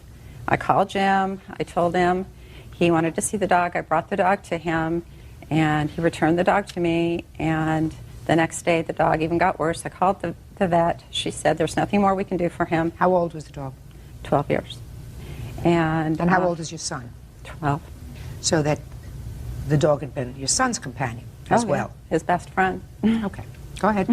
And so Thursday night, the 27th, I believe it was, I called Jim at work. When I tried to discuss what was going on with the dog, he just wanted to talk about the divorce and all the other property issues that were going on. And he got abusive, and he wasn't even listening to me. I was telling him that Saturday morning was the appointment, and he got abusive and was swearing at me, and I hung up the phone. On Saturday morning, my daughter Kendra took me and our 12-year-old son to the vet, and we sat there with him while the dog was put down. Later, I talked to Jim about the money, and he said we would have to discuss it at the divorce hearing in June. When we got to the divorce hearing, his attorney asked that the two attorneys could talk outside of the courtroom and discuss some of the issues. The outstanding financial issues. Right, and the dog was one of them. My attorney said that Jim was denying it was his dog, and that I shouldn't waste $250 an hour. I should take it to of his time. I should take it to small claims court, and that's what I did.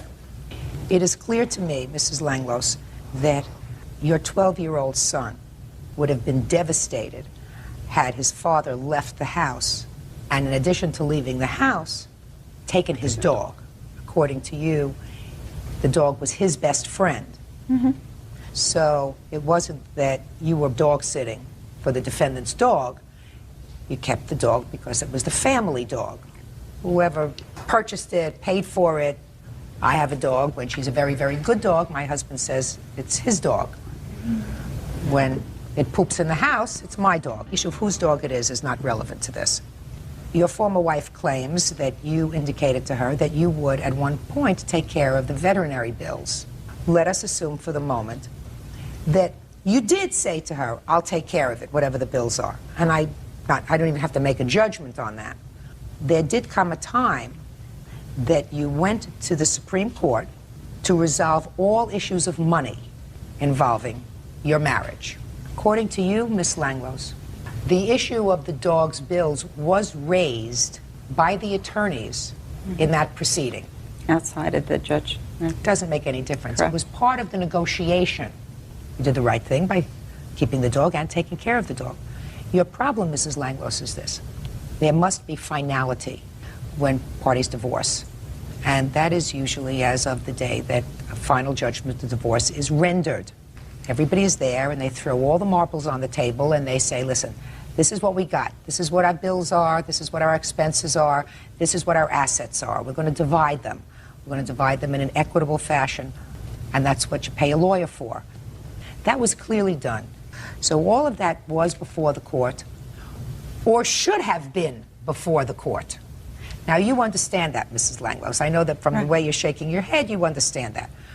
Because ultimately, each of you has to know, this is the date that my financial obligations are fixed, both for child support, for maintenance, for alimony, for outstanding credit cards, for outstanding bank loans. You can't keep this thing going forever. It's not healthy. Mm-hmm. I agree. According to you, and I'm just taking what you tell me, your attorney did in fact raise the issue at that time. You were given bad advice by your attorney. If your attorney did indeed say to you, deal with it later, that's very bad advice, because your marriage terminated and these bills were incurred prior to the stipulation and settlement and the judgment of divorce. Unless your former husband believes that you should voluntarily contribute to the dog's vet bills, he is under no legal obligation to do so. Just for my own sake, you want to tell me, Mr. Langlois, how much you pay in child support for your son? I believe it's $961 a month. Do you pay maintenance to your former wife, in addition to the child support? Yes. And how much do you pay in maintenance? 1,000 something. It's a little over 1,000, 1,027. Are you currently current in your child support and maintenance? Yes, my child support and spousal support comes directly out of my work check. Do you see your son? Visit him? Not now, I don't. Why not? We have issues that we're working out through court right now. So there are ongoing issues of visitation? Mm-hmm. So you're still paying lawyers? Yeah. Yes. I am. She's not. She doesn't have a lawyer at this time. I do. Well, that's unfortunate. No, that's not true. I do have a lawyer. Yeah. Okay. Whether you have But a yes, lawyer, we I have his letter that says whether you have a lawyer or not, it's really unfortunate that you can't put a period and start having some sort of normalcy to your lives. That's really very unfortunate. Fair. In any event, Ms. Langlois, all financial issues were resolved in your case in June of 2000, so your lawsuit... All right, there's a rather complicated fact pattern in this case, so let me see if I understand it. The defendant is your brother. Yes. About 2 years ago, your brother had just been released from jail and came to live in your father's home. Yes. This is your father? Yes, it is. Within a day or so after his release, a probation officer came to the house to check up on him, and the probation officer came unannounced. Yes. And that was a condition of your probation. Yes. What had you been in jail for? Possession of methamphetamines. Drugs. Yes. And when the probation officer arrived, the probation officer found your father smoking marijuana. Yes, in his room, Your Honor. Shh. And he was smoking marijuana because he was ill. Yes. And I understand he has now a card that indicates that he can use cannabis for medicinal purposes. Is that right? Yes, Your Honor. You have that card, sir? Yes, Your Honor. At the time, he did not have that card. No, ma'am. So he was taken to jail. Yes. There were certain expenses surrounding his incarceration. You had to bail him out. Yes. You had to hire a lawyer. Yes. And you say that your brother agreed to repay you for these Yes. costs because, but for the fact that he was in the house, you felt as if he was responsible. The probation officer wouldn't have been there, your father wouldn't have been arrested, and you felt as if it was his fault. Yes. Would you step up, sir?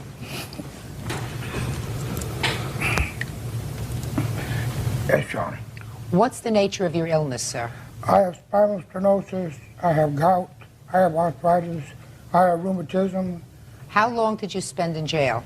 12 hours, something like that. Before your daughter bailed you out? Yes. And how much did it cost to bail him out? The bail was set at $8,000, so we had to put $800 down. And you hired a lawyer? Yes, ma'am. And how much was the lawyer? The lawyer was $2,500. You have receipts for those two things? Yes, I do.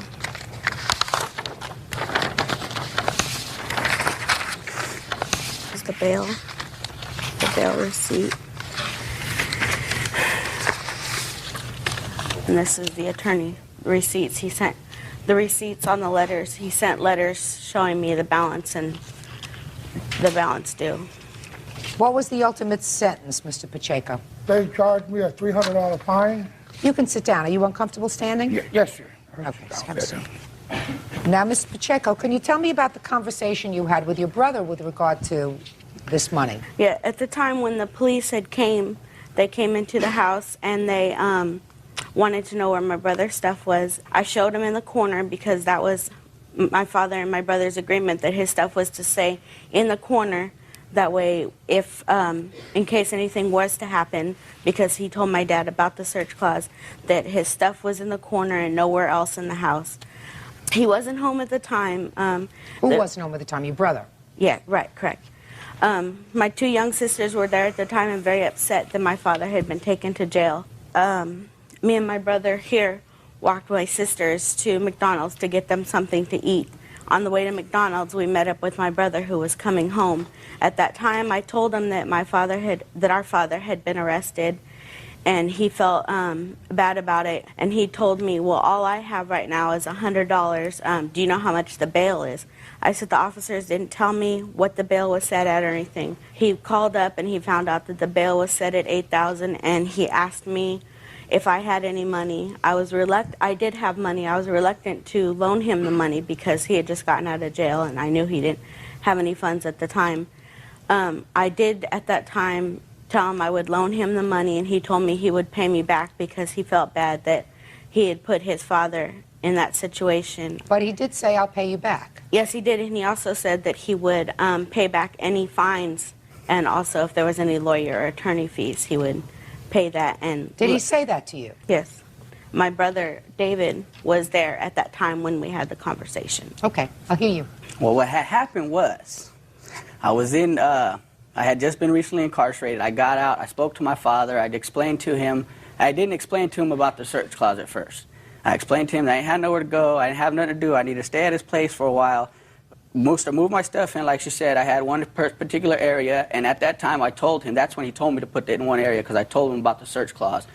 This was after you moved in? This was, yeah, right after I moved in. And he said, okay, well, rather than just putting me out, he says, well, leave all your stuff here. If anything happens, your probation officer wants to come, this is your area, they can search your stuff. He knew I wasn't doing drugs or nothing. I knew what he did, but he did it in his own room because he was sick, and a long time his doctor told him, that if it helps him, go ahead and smoke it, but he couldn't, prescribe it due to, fear of being incarcerated himself, the doctor. So then when the police came in, I wasn't there. They came in, to my understanding, they didn't even search any of my stuff. They just smelled marijuana in the house. They went to his room with unannounced, and then they seen him smoking the marijuana, so they took him to jail. I was coming back home. My sister told me, Pop's in jail, what happened? Your probation officer come, they searched. So I was real worried about it. I was like, well, how much is going to get out? We'll find out. So we found out his bail. I had $100 in my pocket. I was thinking, where can I get the money? Where? And then Gloria says, oh, I got the $700. So I said, well, you do? I said, okay, well, let's go bail him out. And as far as all the payments of the lawyers and the court costs and all that, I never agreed to pay none of that. I thought about it, well, he got 8 kids, everybody, I didn't put him in there smoking the weed, I didn't have him in there smoking because they came search for me. They didn't find nothing on me. They didn't find nothing in my area. Other than the fact that you agreed to pay her back, you would have no legal obligation to pay for your father, even though the probation officer was there looking for you. And but for the fact that you were living in your father's house, your father, in all probability, would not have been arrested, at least on that day.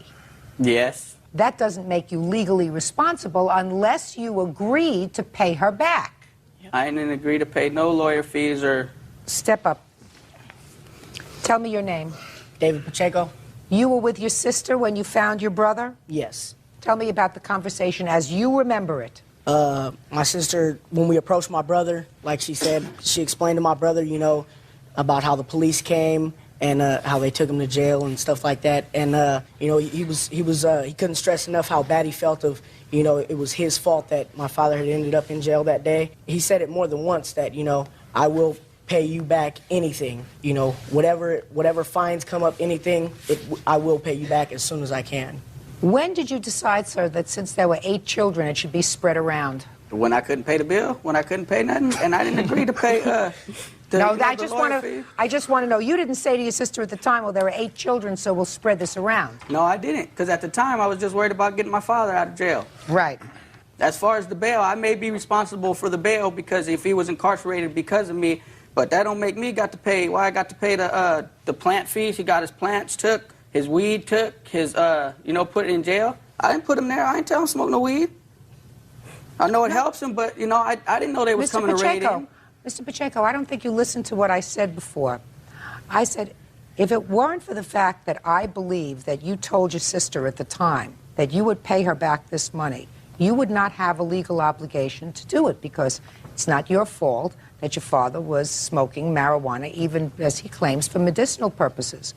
But I can imagine how badly you felt at that moment when you found out that your father had been taken to jail. Yes, of course. That you felt terrible, and you said, let's do whatever we can to get him out, and I'll take care of the bills, but I don't have the money now. I mean, that sounds logical to me. Well, later on, perhaps. We didn't even discussed anything about the lawyer fees or anything till after that day anyway. Now, when I told my father, let me know what's happening and I'll do whatever I could do, but I didn't say I will pay it. And then when he starts coming at me with $2,500 for a lawyer, you know, I'd have got a public pretender. Public pretender. I never heard them referred to as a public pretender. I've seen some of them work. Some of them are pretenders. That's what I say too. But see, you get that from the state. I mean, you know, why I'm a public I wouldn't pretender. get no $2,500 I've got on a to lawyer. send that one to the Bar Association. Judgment for the plaintiff in the amount of $3,600. That's all. Parties are excused. You may step out. I ain't tell him go get no lawyer or tell him to, you know, go hire this high-priced lawyer and get all these fines. I never agreed to none of that. Sometimes family, they might say something at the time and not mean it, but you just have to pursue it. And now the next case. All parties on Clay versus Markham. Step forward, please. 50-year-old respiratory therapist James Clay is suing 30-year-old former teacher's aide Don Markham. James says during his family stay at a hotel, Don injured his daughter in the pool. Mr. Clay, I understand that you were at a motel with one of your daughters. 2 of my daughters, yes, ma'am. And it was a nice day, and you and your daughters were in the swimming pool. My 2 daughters were in the pool, and my wife was supervising them. And at the same time, the defendant was in the swimming pool. Yes, ma'am. You were there with a group of people? Yes, I was there with a school group. I was a room chaperone. You were the chaperone? Room chaperone, just for the evenings in the room. According to your complaint, Mr. Clay, the defendant injured your 11-year-old daughter. Yes, Your Honor. Were you present when that happened? I was not present. Who is a witness to what happened? My wife. Could you step up, please? Mrs. Clay, tell me what you observed. Well, Mr. Markham was in the pool. He was in the middle of this group. He was picking people up and throwing them. He'd throw one this way and one that way, and, you know, just every direction. And some of the other mothers and I were looking at each other like, this isn't right. He's going to hurt somebody. This is an accident that's going to happen. And it did. Well, tell me what happened. Well, he picked up a young man, threw him. My daughter was close to the... How did he throw him? Like that, through the water. You know, hurling and then down on my daughter's left shoulder. Pushed her under the water. And she came back up and her shoulder was obviously hurt. Well, what did Mr. Markham do? Well, I looked right over at him and he just kind of shrugged his shoulders and didn't say anything. Did you take your daughter for any treatment? We went back to the room, got dressed, and subsequently went to the hospital, the ER. Do you have any papers from the emergency room? Yes, ma'am.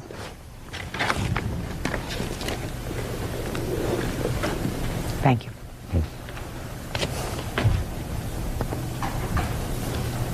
Laura, would you like to step up with your mom and dad? Sure.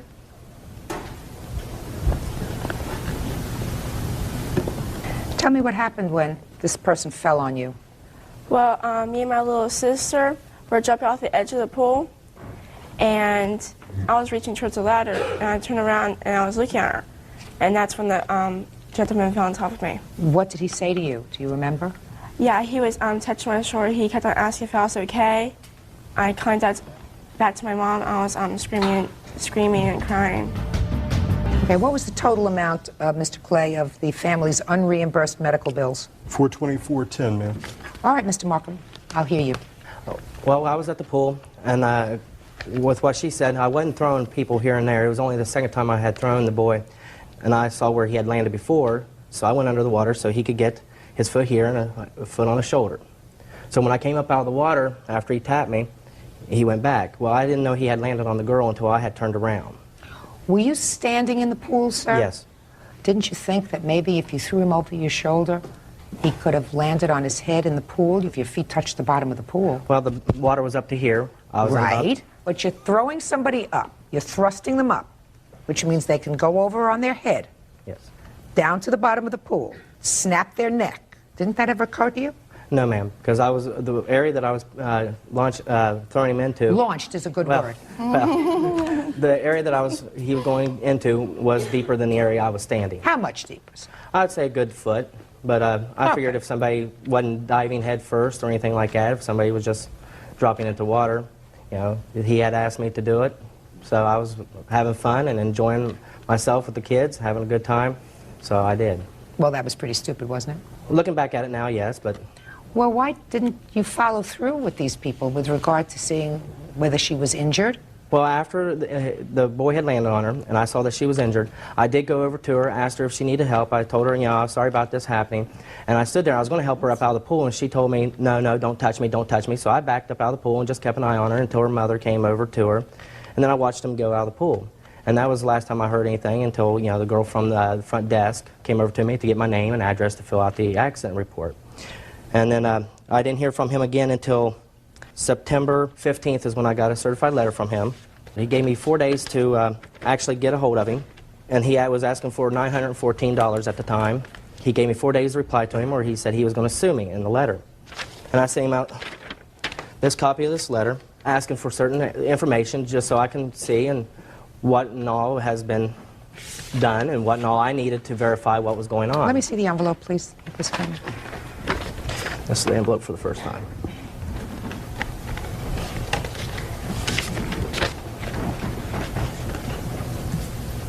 Mr. Markham, well, you talk here in terms, sir, of your level of responsibility. But what do you mean, my level of responsibility? I know as myself, I have a deductible amount, but I never heard of a deductible amount being so high. So I thought, okay, so well, you're talking about the level of your financial responsibility. Yes. Not that you don't bear responsibility for the actions that you caused. Right. You know, even though, you know, like I said, it was an accident, but I was willing to work with the gentleman. No, that wasn't an accident. That wasn't an accident. An accident happens when sometimes there are unforeseen circumstances. I don't view this as an accident. You are a mature adult. You, by your actions, dealing with the kids that you were supposed to supervise, caused her injury. So there's no question about your responsibility. The only question is how much. Now we know that just the money part of your responsibility is $424.10 with regard to out-of-pocket expenses by the plaintiff. Is that what you believe is your level of responsibility? Yes, ma'am. And what about the discomfort and the pain and suffering suffered by the victim? Don't you bear any responsibility for that? Well, I feel for her circumstances, and I don't know if there is a amount you could put on pain That's and what suffering. courts do. Courts put on an amount. Right. Yes, ma'am. What were you doing that summer? Were you still in school on June 11th? No, actually, I went on a camping trip with my dad and my little sister. Right afterwards? No, we had to wait at least for the rest of the month. For the camping trip, my husband said that she couldn't really hold a backpack so they could go, you know, really hiking for a long time or anything like that. So It was a trip that we had planned all year, just me and my two daughters going out west. And it ruled her out of soccer for the fall. She wasn't able to play. You mean in September you still had residual effect of the shoulder injury? I couldn't move my shoulder for a very far distance for about 3 months afterwards. Mr. Markham, that's what courts mean by pain and suffering. Plaintiff is suing you, Mr. Markham, for $3,000. He's suing you, I assume. The other $2,500 is for pain and suffering on behalf of his daughter for the discomfort that she endured as a result of your actions. He is absolutely entitled to that. Judgment for the plaintiff. Parties have been sworn in, Judge. You may be seated. Ma'am, have a seat, please. All right. Well, there are certain things about this lawsuit that we can all agree on. Ms. Kessler, the defendant is your cousin. Correct. Also a neighbor. Correct. And he has a girlfriend. Girlfriend? Yes, ma'am. You also know Dawn. Yes. And according to what I've managed to piece together from reading these papers, you were having a conversation with Dawn. And during that conversation, you told her something about your cousin that she didn't like, and that certainly he didn't like. What did you tell her about him? That Jason was in Terre Haute on a boat, fishing and partying all weekend, Labor Day weekend, instead of being out of town working. So you told his girlfriend that he wasn't where he was supposed to be, but he was out partying when he was supposed to be employed, right? Yes. And you confronted Jason? Yes, ma'am. Step up. When did you tell Jason? While I was on the phone with Amanda, I had asked him about it. So he was at your house? Yes. Had you called Amanda or did she call you? She had called me. While you were on the phone with her, did you call into Jason and say, Jason, tell me what you did? After she had told me Jason was sitting there and I had asked him. Were you still on the phone with her? Yes, I was. So you're holding the phone? Yes. And what did you say to him? I had asked him, Amanda had told me that he had lost his job and that he was out drinking So I had asked him about it. And what did you say? I asked Jason if he had lost his job, and he said that he didn't lose it, that him and his partner that he was working with had walked off of the job. And I proceeded to tell him that Amanda said that they were out partying, and I had asked him about that, and he said no.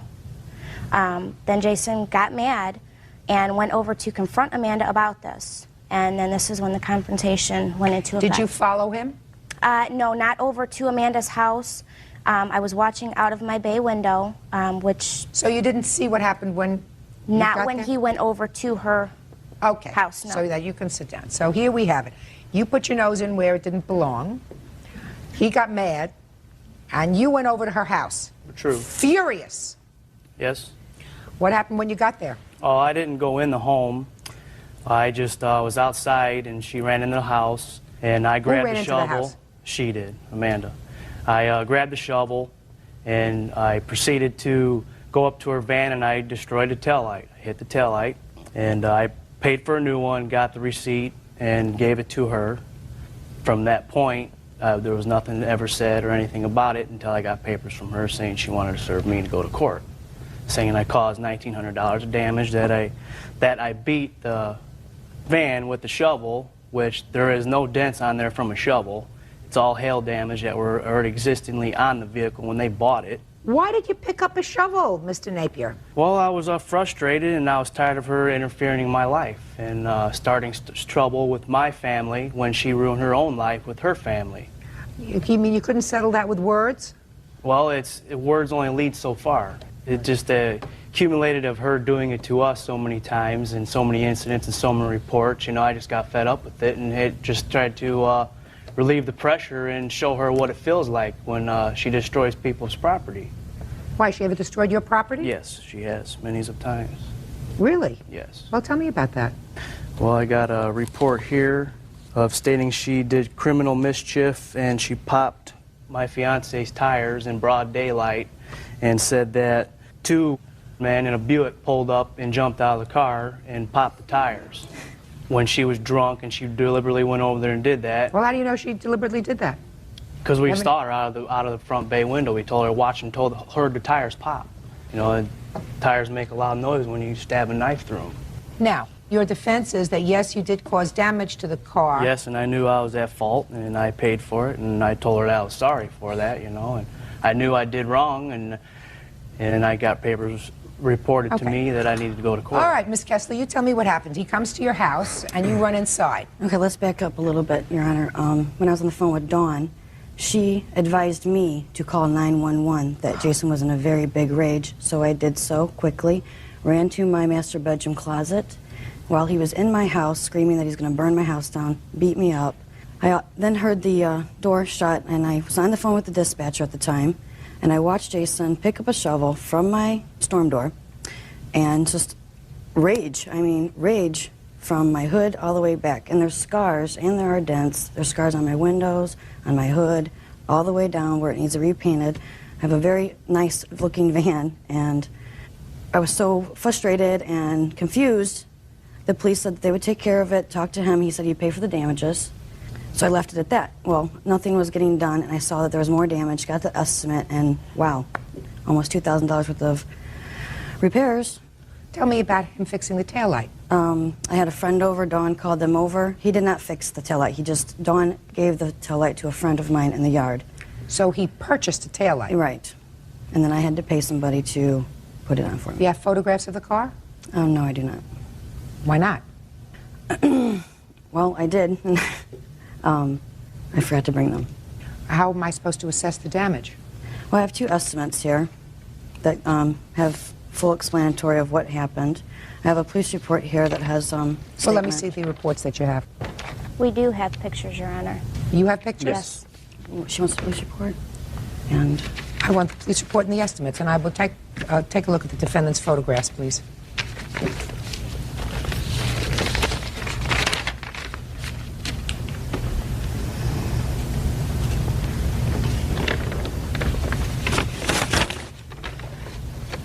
Now, Dawn, you did not witness this, is that right?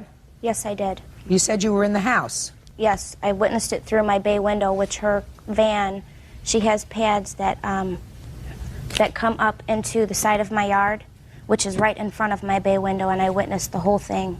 Mm-hmm. Now you're showing me these photographs, sir. And if those were created by a shovel, they'd be a lot It would bigger have done than that. a lot more damage than that.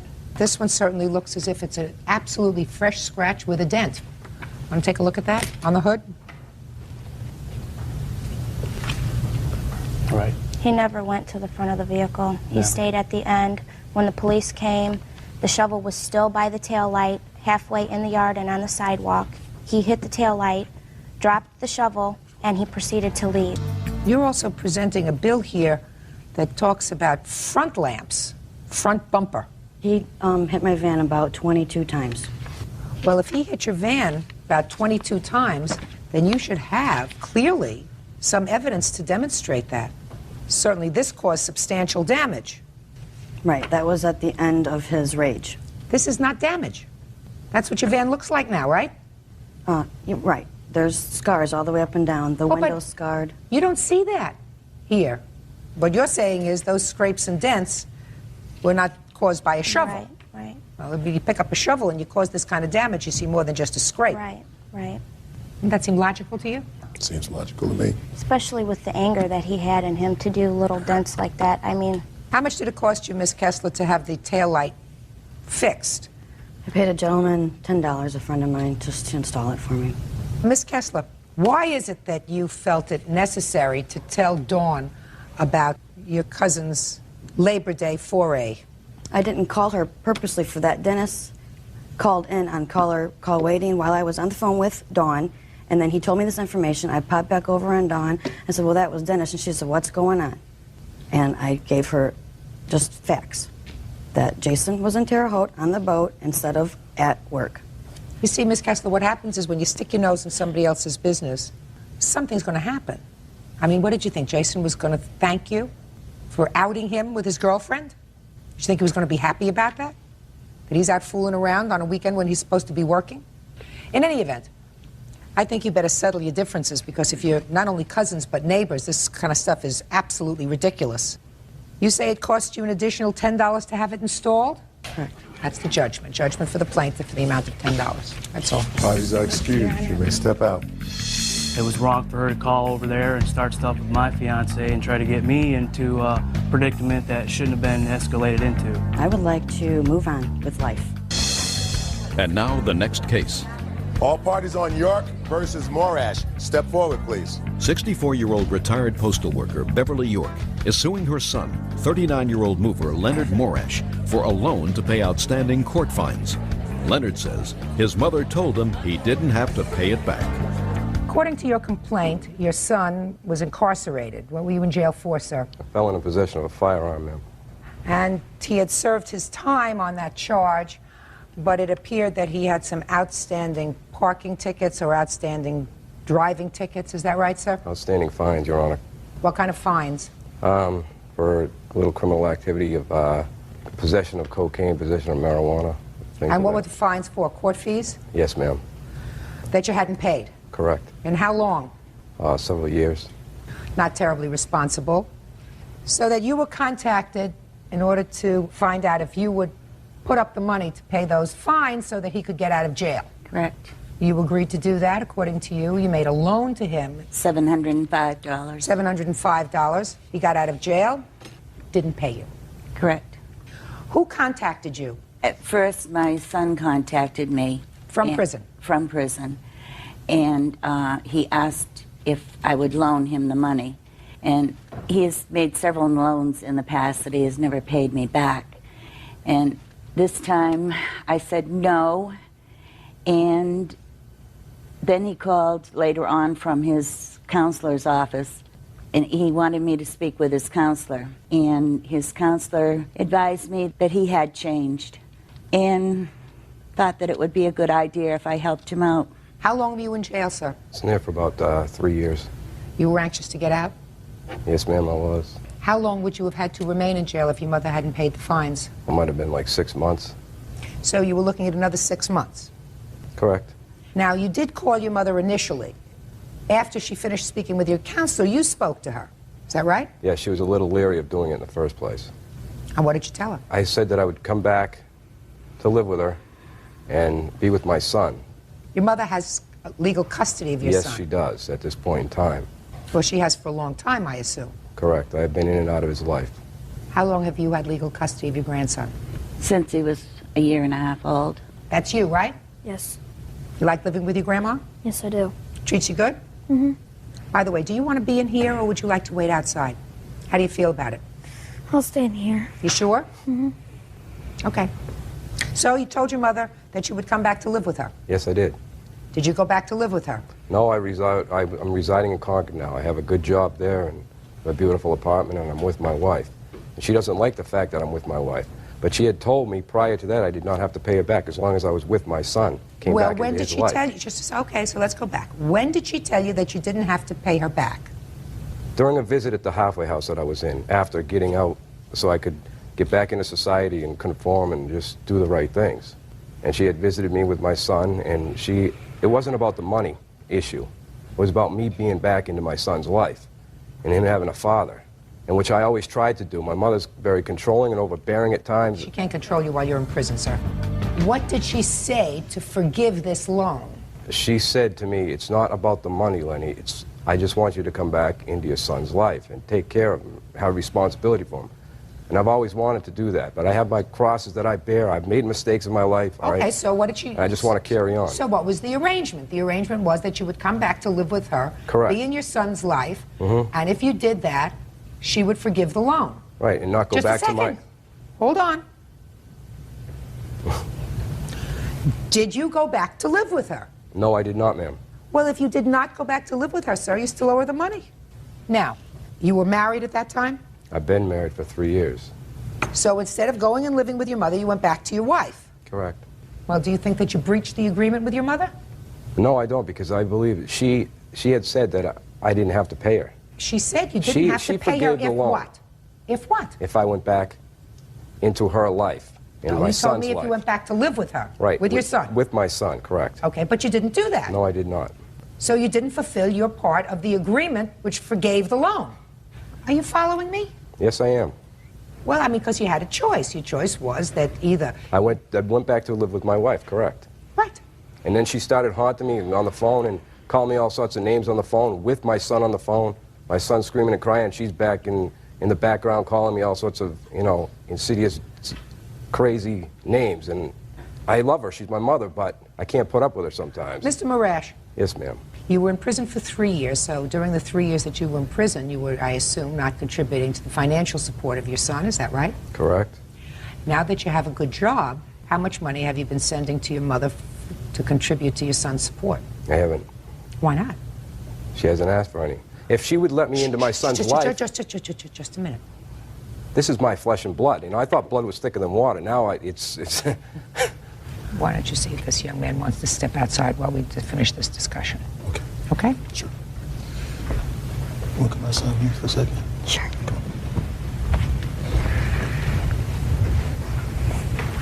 How you doing? Fine. Come on. Go right this way. Okay. Your grandson is what, 11? He's 10. He's 10. I assume that the reason that you have legal custody of your grandson is because not only was his father incapable of taking care of him, but his mother as well. Correct. Is his mother alive? Yes, Your Honor. Does she have any contact with him? No, she does not. You should not wait for her to say, I need some money for him. She's been managing without you for 9 years. You should say, now I have a good job and I want to become an active member of society and fulfill my responsibilities, so for my good job, I'm going to send you $100 a week, $200 a week. I'm going to try to make up for what I haven't sent you over 9 years. Instead, you continue to bleed her. You should bless her every day. She took over your responsibility for 9 years. I mean, you may be angry. You may think my mother's controlling. She sets the times that I can see my son. She wants me to only see him at her house. All of those things. Does that sound familiar to you? Something like that. I would too. She's right to say to you, you'll see him on my terms until I'm sure that you're going to be a positive influence in his life. You're not going to be here today and gone tomorrow. Yeah, but I also understand that a father should be in his son's life irregardless of mistakes or, things. It's the way it should be. Well, who I have a lot, said that? I Where have is a that lot written? to offer him. What do you have to offer him? Friendship, love. companion, being his father. Fathering a child takes a second. That doesn't make you a parent. She's his parent. Mother and father. You weren't there when he had the measles, the mumps, the chicken pox if he had, when he had strep throat, when he had an upset stomach, when he had to do his homework, when he had problems with a classmate, when somebody made him feel badly in school because his father was in jail. You weren't there. She was. You have to prove yourself to not only your son, but to your mother as well. And you're going to start proving yourself by paying her what you owe her. Judgment for the plaintiff in the amount of $705. That's all. Thank you, Parties Your are Honor. excused on the calendar in the matter of Wilson versus Pierce. Parties have been sworn in, Judge. You may be seated. Folks, have seats, please. Miss Wilson, according to what I've read, you knew the defendant through a niece of yours. Yes. The defendant had 2 children, and she found herself pregnant. Yes. And had very little money. So far correct? No, ma'am. Had a lot of responsibility. Yes, ma'am. But it was financial responsibility. And a decision was made between the 2 of you that you would take the baby, right? Yes, yes. According to you, you kept the baby for 2 years. Yes. Little girl? Yes. Raised her in your home. Yes. With the expectation that you were going to be keeping her. Yes. And then you had to register her for daycare. You notified the state that her survivor's benefits, because her father was deceased. Yes, her father's deceased. Should be transferred to you. Yes. And that when Miss Pierce found out that you had done that, she came and took the baby back. Yes. And you want to be compensated for the 2 years that you supported this child. That's what your lawsuit is about. Yes. Right? It is correct, Judge Judy. Miss Pierce, according to you, nothing could be farther from the truth. Miss Wilson did not raise this child. The child lived with you always. Yes, ma'am. Okay. Miss Wilson, during what stage of the pregnancy did you make arrangements with Miss Pierce to take the baby? At delivery. At delivery? At delivery. Were you in the hospital when the baby was born? Yes, I was. Do you have any other children? Yes, I have 6 other kids. Are they all grown? No. How old are they? Starting from 4 to 14. Could you tell me why you chose to take on this additional responsibility? Because I love kids, and the 6 that I have, it's not biological mine, and they're not biologically yours. No, not biologically. Are they adopted children? No, just some kids are keeping until their parents can get on their feet and they come and pick them up. Do you work? Yes, I work for the Wake County Public Schools. Who takes care of these children when you're working? Daycare. Do you get any assistance from the state for them? No, because I don't have legal custody of them. And how long has the 14-year-old been with you? Oh, she was 6 weeks old. Is that you? Step up here. That's my daughter, Tabitha. Tell me your first name. Tabitha. Tabitha. Do you see your biological parents? You do? Every other week. Do you go to their house? Mm-hmm. You stay with them for a weekend? Yes, sometimes. But you've been living with Miss Wilson since you're a baby. Mm-hmm. She take good care of you? Mm-hmm. How do you do in school? Good. Do you help take care of the younger ones? Mm-hmm. I love them to death. I love little children. Do you know Miss Pierce's baby? Yes, ma'am. What's her name? Diamond. Do you remember when Diamond came to live with you? Yes, ma'am. Tell me about that. She had called us to come to the doctor because she was about to deliver Diamond. So I went with my mom, woke me up, we got dressed, and we went to the hospital. Francis told the doctors to hand her over to my mom when she came out, and my mom walked around and held her, and she smiled at me and my mom. And then that's when they put her in a little bed, and then we all went home. Then 2 weeks later, she called for us to come and get Diamond. Did Diamond live in your house all the time? Mm-hmm. Have a seat. You got no support from this child at all during the time she was with you? No, I didn't. Not at all. And tell me what happened after 2 years, Miss Wilson. I told Francie that I need to put Diamond into... This is Francie. This is Francis. I need to put Diamond in daycare, and I needed $90 to do so. And, well, that didn't work. So I went down to Social Security and filed for Diamond's SSI to come to where Diamond lived, which is my address. I had that done, and then I went back home. In about 2 hours, I called Frances and told her what I had done, and if she rejected, I wouldn't get it, but if she didn't, I would get it for Diamond. And she said, no, you can't, because this is what I need over here. But I said, well, Diamond don't live over there. Diamond lives here. So I'd say an hour, 2 hours, the Raleigh police come to pick her up. That was April the 28th this year, 2000. And I haven't seen her since then, but I want to see my baby. That's my daughter. I mean, she had her, and I love this baby. I want to see the baby. I want to see her. Miss Wilson, what do you do for the school system? I'm a teacher's assistant.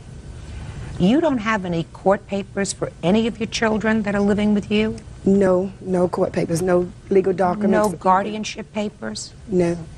Tell me why, Miss Wilson. You are not an unintelligent woman. You know that if you have children living with you, for instance, if they need to go to the doctor, and you have to sign a consent form for the doctor to take care of them, who signs that form? I do. I signed the form. But you don't have the legal right to sign the form unless you have these papers for your kids. Certainly, this young lady has been with you for all of her life. You are her mother in every real sense of the word. But you should have some papers for her. There are ways that you can get assistance for these children to make your life a little more comfortable.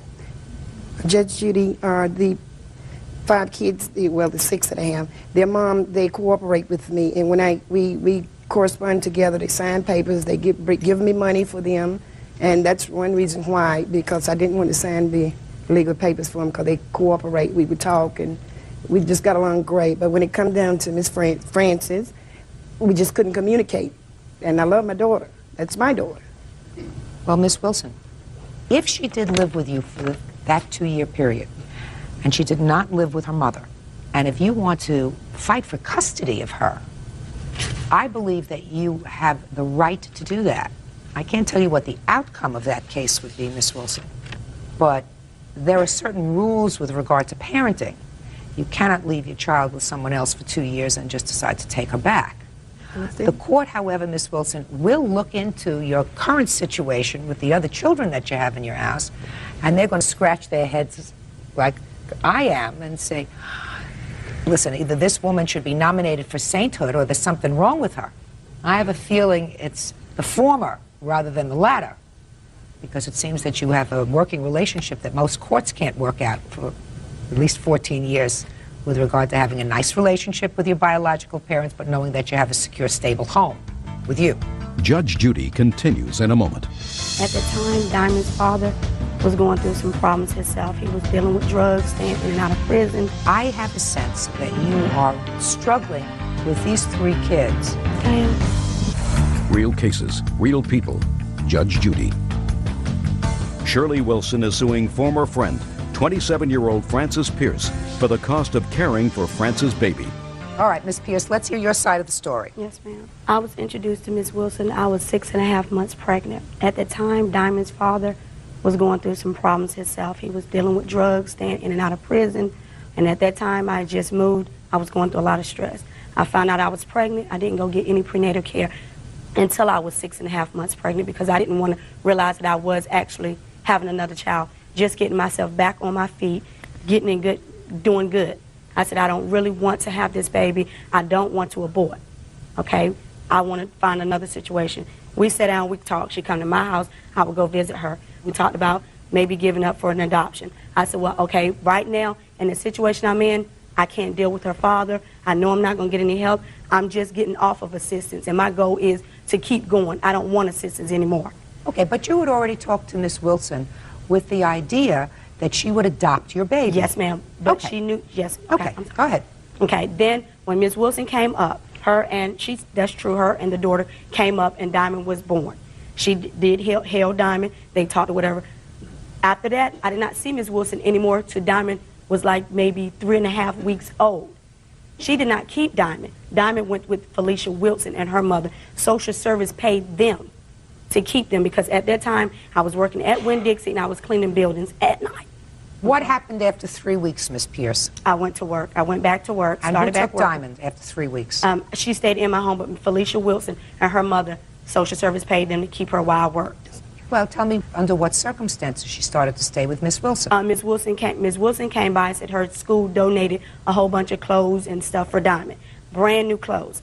She said, Francis, I understand the situation you're in. She said, we'll sit down and talk about it. Right now, it's probably not the right time to talk about it. She said, but I will agree to let Diamond stay in my home if you need it. I said, well, right now, I don't really need her to stay overnight. I just need help with daycare until they will approve me to get it, because at that time, my assistance was ran out. I wouldn't even be able to apply for any more. When Diamond got 9 months old, she said, I'm attached to her, and I cannot let her go. If we want to do it another way, we can do it. If you don't want to do it the legal way. And I told her I wouldn't do it the legal way because I felt guilty with myself. I can't give her up like that because she got sisters and brothers, and it will break their heart. When she leaves to go over there for the weekend or during the day, they run to her.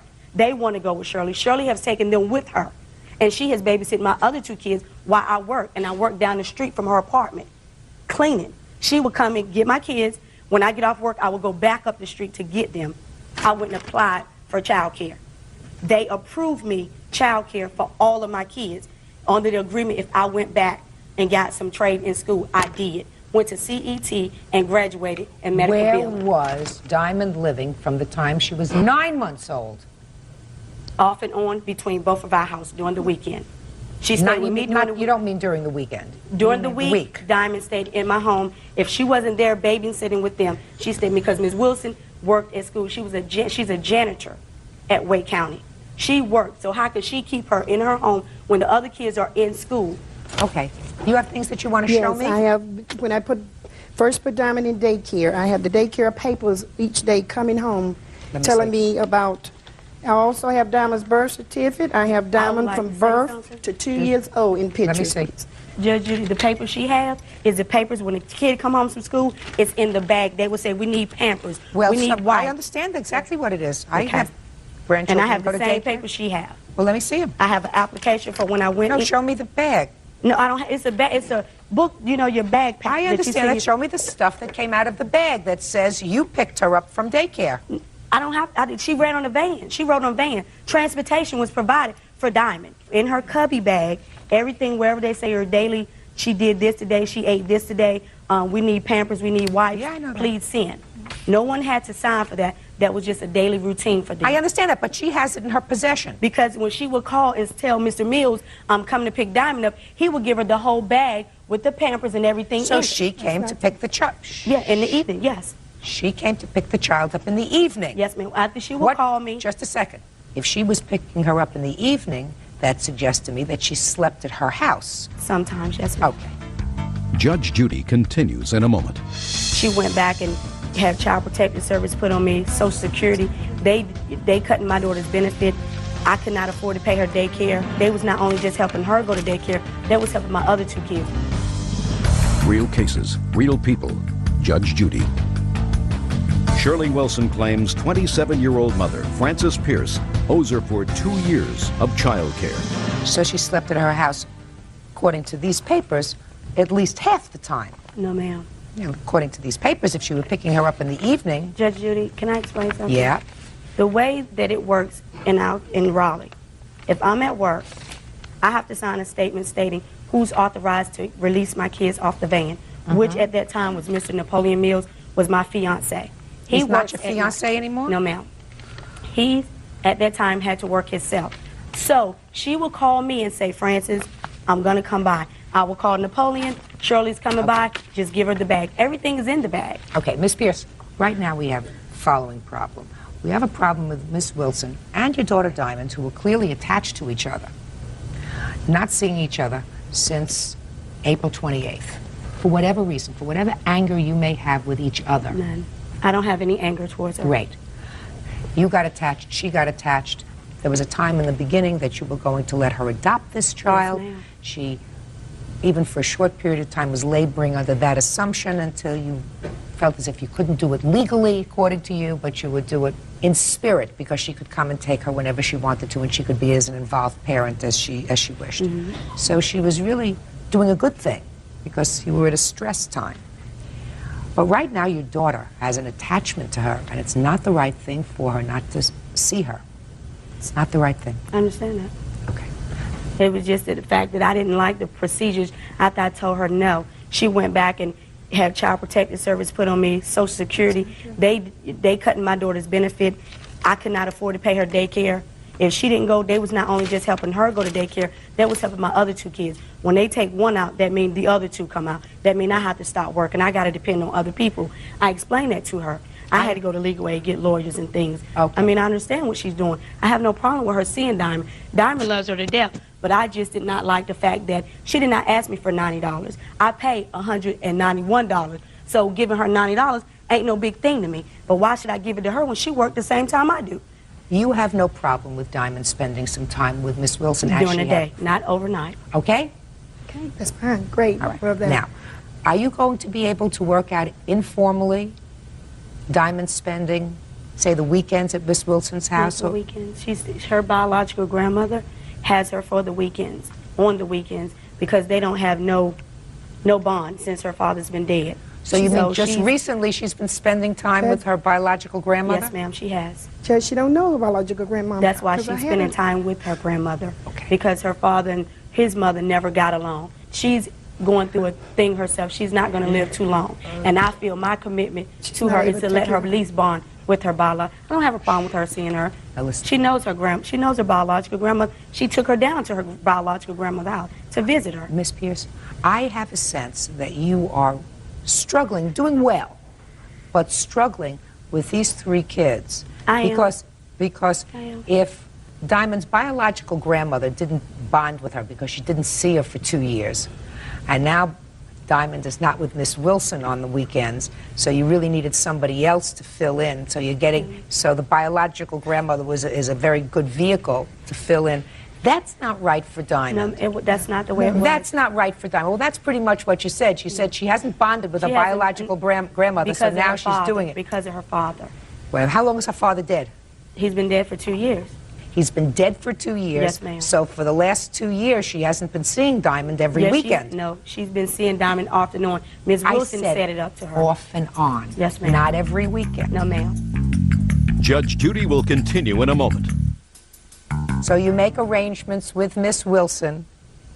Do it. Because I have a sense that if she believes that Diamond is being well taken care of. I don't, Judge. Well, if you don't, then you have to do something, Miss Wilson. Okay. If you What should I don't, then do? I've told you what you have to do. Okay, I'll do that. If you think that this child is being shifted around from place to place because Miss Pierce is really overwhelmed, you have a responsibility to this child. And your responsibility is to proceed for the first time, at least, in a legal, formal way. Okay. You have to do that. But as far as this case is concerned, you did not have a formal arrangement with her for support for Diamond. So you're going to be unsuccessful. She didn't have any money anyway.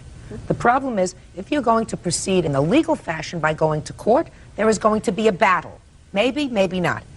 If you are not going to proceed in a formal legal way, but want to continue to see her when her mother says that you can, then you have to maintain a good relationship with her. You understand? Yes, I You have understand any very questions at all? No, I don't. Do you have any questions? No, ma'am, I don't. Good. Good luck to you all. Nice to meet you. Thank you. Hatch. Parties have been sworn in, Judge. You may be seated.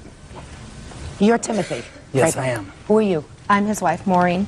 Do you have anything to do with this case? Yes, I do. When we got married, it became just as much my problem because it's... Sit down for a minute. Thank you. Mr. Crapo, according to the complaint that you filed, you and the defendant had a long-term relationship. Yes. There came a point when you separated. When was that? About a year and a half ago. And at the time you separated, according to you, you agreed to allow the defendant to charge a dresser for Yes, her I bedroom did. on your credit card. Yeah. She did charge a dresser and she paid that off. But then, according to your complaint, she went back and bought a whole bunch of other stuff that she has not paid for. Not a dime. Okay. When did she, according to you, purchase the items that she didn't pay for? I got 3 receipts here, $426.99 at 10:40. Valley Hatch went in, charged $141.13. 10:43, 3 minutes later, $997.45 was charged. Then 11:20, probably before she even got home, she turned around and went back and charged $393.73. What's the total amount of the bill? Well, comes out, when I first got the bill, it was 15 something. It was in 1 year, no interest paid. She kept telling me she was going to pay it off. Okay, just a second. The recent bill. So when you first were notified of these charges, yes, did you call her? I didn't know how to get a hold of her, so I went to her work.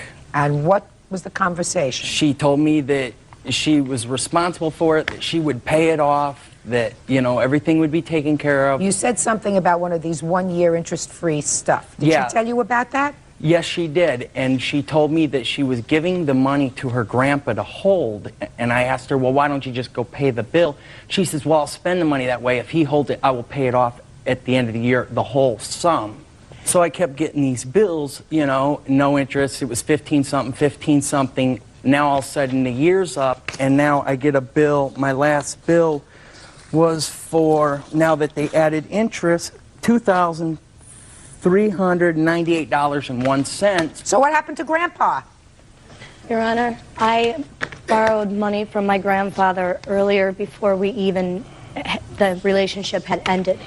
I paid back the money that I owed my grandfather, and my mother and my grandmother was trying to get me into some kind of fund as far as putting a little bit away a week so that I would have some money left over for myself. I never said anything to the plaintiff about that. Well, sure you did. Ms. Hatch, of course you did. You want to know why I know that you did? Because how would he have known that you were giving money to your grandfather? Because, I'm sorry, Your Honor, when the relationship had ended, the plaintiff and I were still having phone conversations. We were still talking, and I was telling him about my situation with my grandfather. We were still on a personal level where we could talk to each other at the time. That is completely wrong, because I was talking to her before I got the bill. All of a sudden I got the bill, I went to her work. She told me that afterwards. I went to her a couple times about it, and so why don't you pay for she your was going to furniture? take care of it. Your Honor, through the 4.5 years of the relationship, we both established credit together. We worked. We shared mutual expenses. We bought roughly around $6,000, $7,000 worth of furniture and stereo equipment.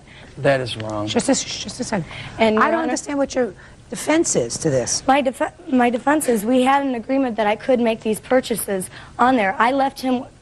You mean an open-ended agreement that you? It was a verbal agreement, Your Honor. You mean that you could go and charge whatever you wanted to charge, and that he would pay the bill? That's what you're telling me? Yes, Your Honor.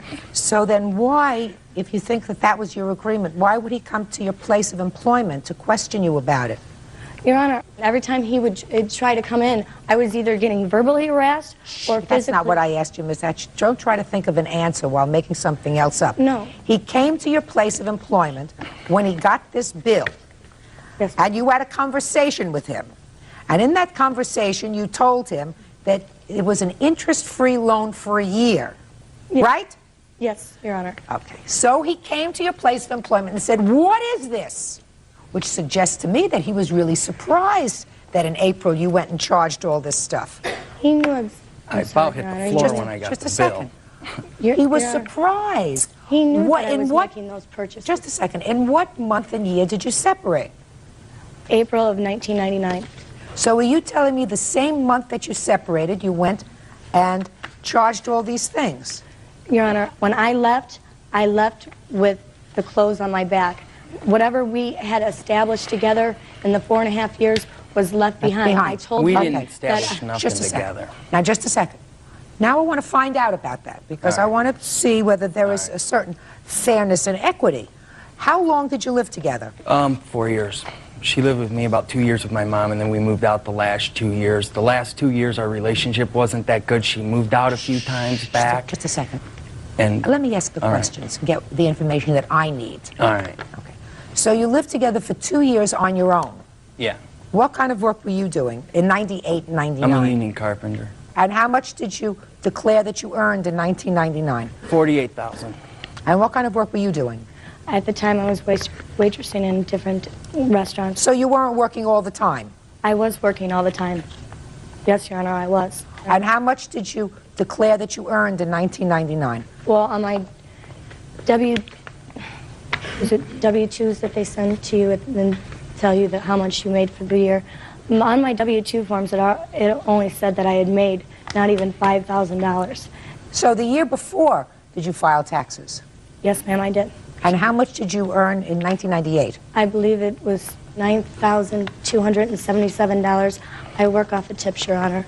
In 1998, you remember that it was $9,277 in 1998. But in 1999, you think it was around $5,000.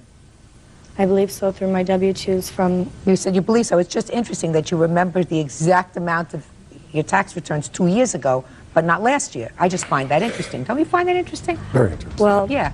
Judge Judy continues in a moment. I think you did make these purchases. Then I think you went and got married and you said, hell with him, let him deal with it. May I say something, Your Honor? Sure. Make sure you don't get yourself into any deeper hole than you already are. And later today... It was late at night. I had crashed on the couch. Is that because you've been drinking? I had some to drink earlier that evening, yes. He was intoxicated. Real cases, real people. Judge Judy.